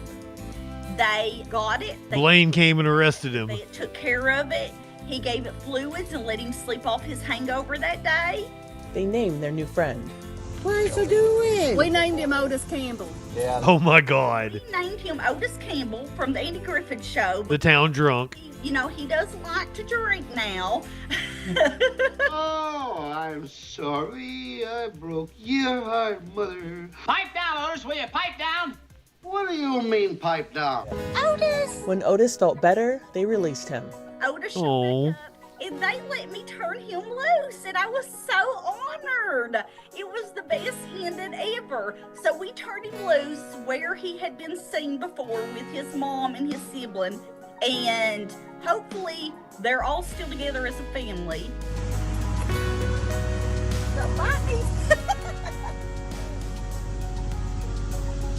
Goodbye, Otis. Since they now know Otis could get stuck in the trash again, the distillery got him a present. The moonshine place did build him a little set of steps, so if he does, he can walk back out. They're also working with the city to get a lid. And at least he can maybe get out if he doesn't get too drunk. I mean, that's what's going to happen. But we do check the dumpster daily now to make sure that he's in there and he's not drowning yet. Although Misty risked getting hurt to save Otis, she says she'd do it again. I was just doing what my instinct said to do. I was like, let's save this raccoon, okay? A lot of people do think I'm crazy, and you know, I just try to tell people you can't be Crazy like a raccoon. If you are going to be kind, though, especially to wild animals, don't get rabies while you're doing it, okay? For Inside Edition Digital, I'm Andrea Swindle. So this week I am going to be on earlier instead of later, so I'll be coming on before the Troll Patrol. We got some things planned for this week. I'll update you on schedule come tomorrow. If you're watching on Twitch or heading over to USA Hole, go ahead, light one up, tip one back. It's all right to have a little fun before we eat the sack. I'm JustinFREAKIN. We'll see you tomorrow night on the Troll Patrol live.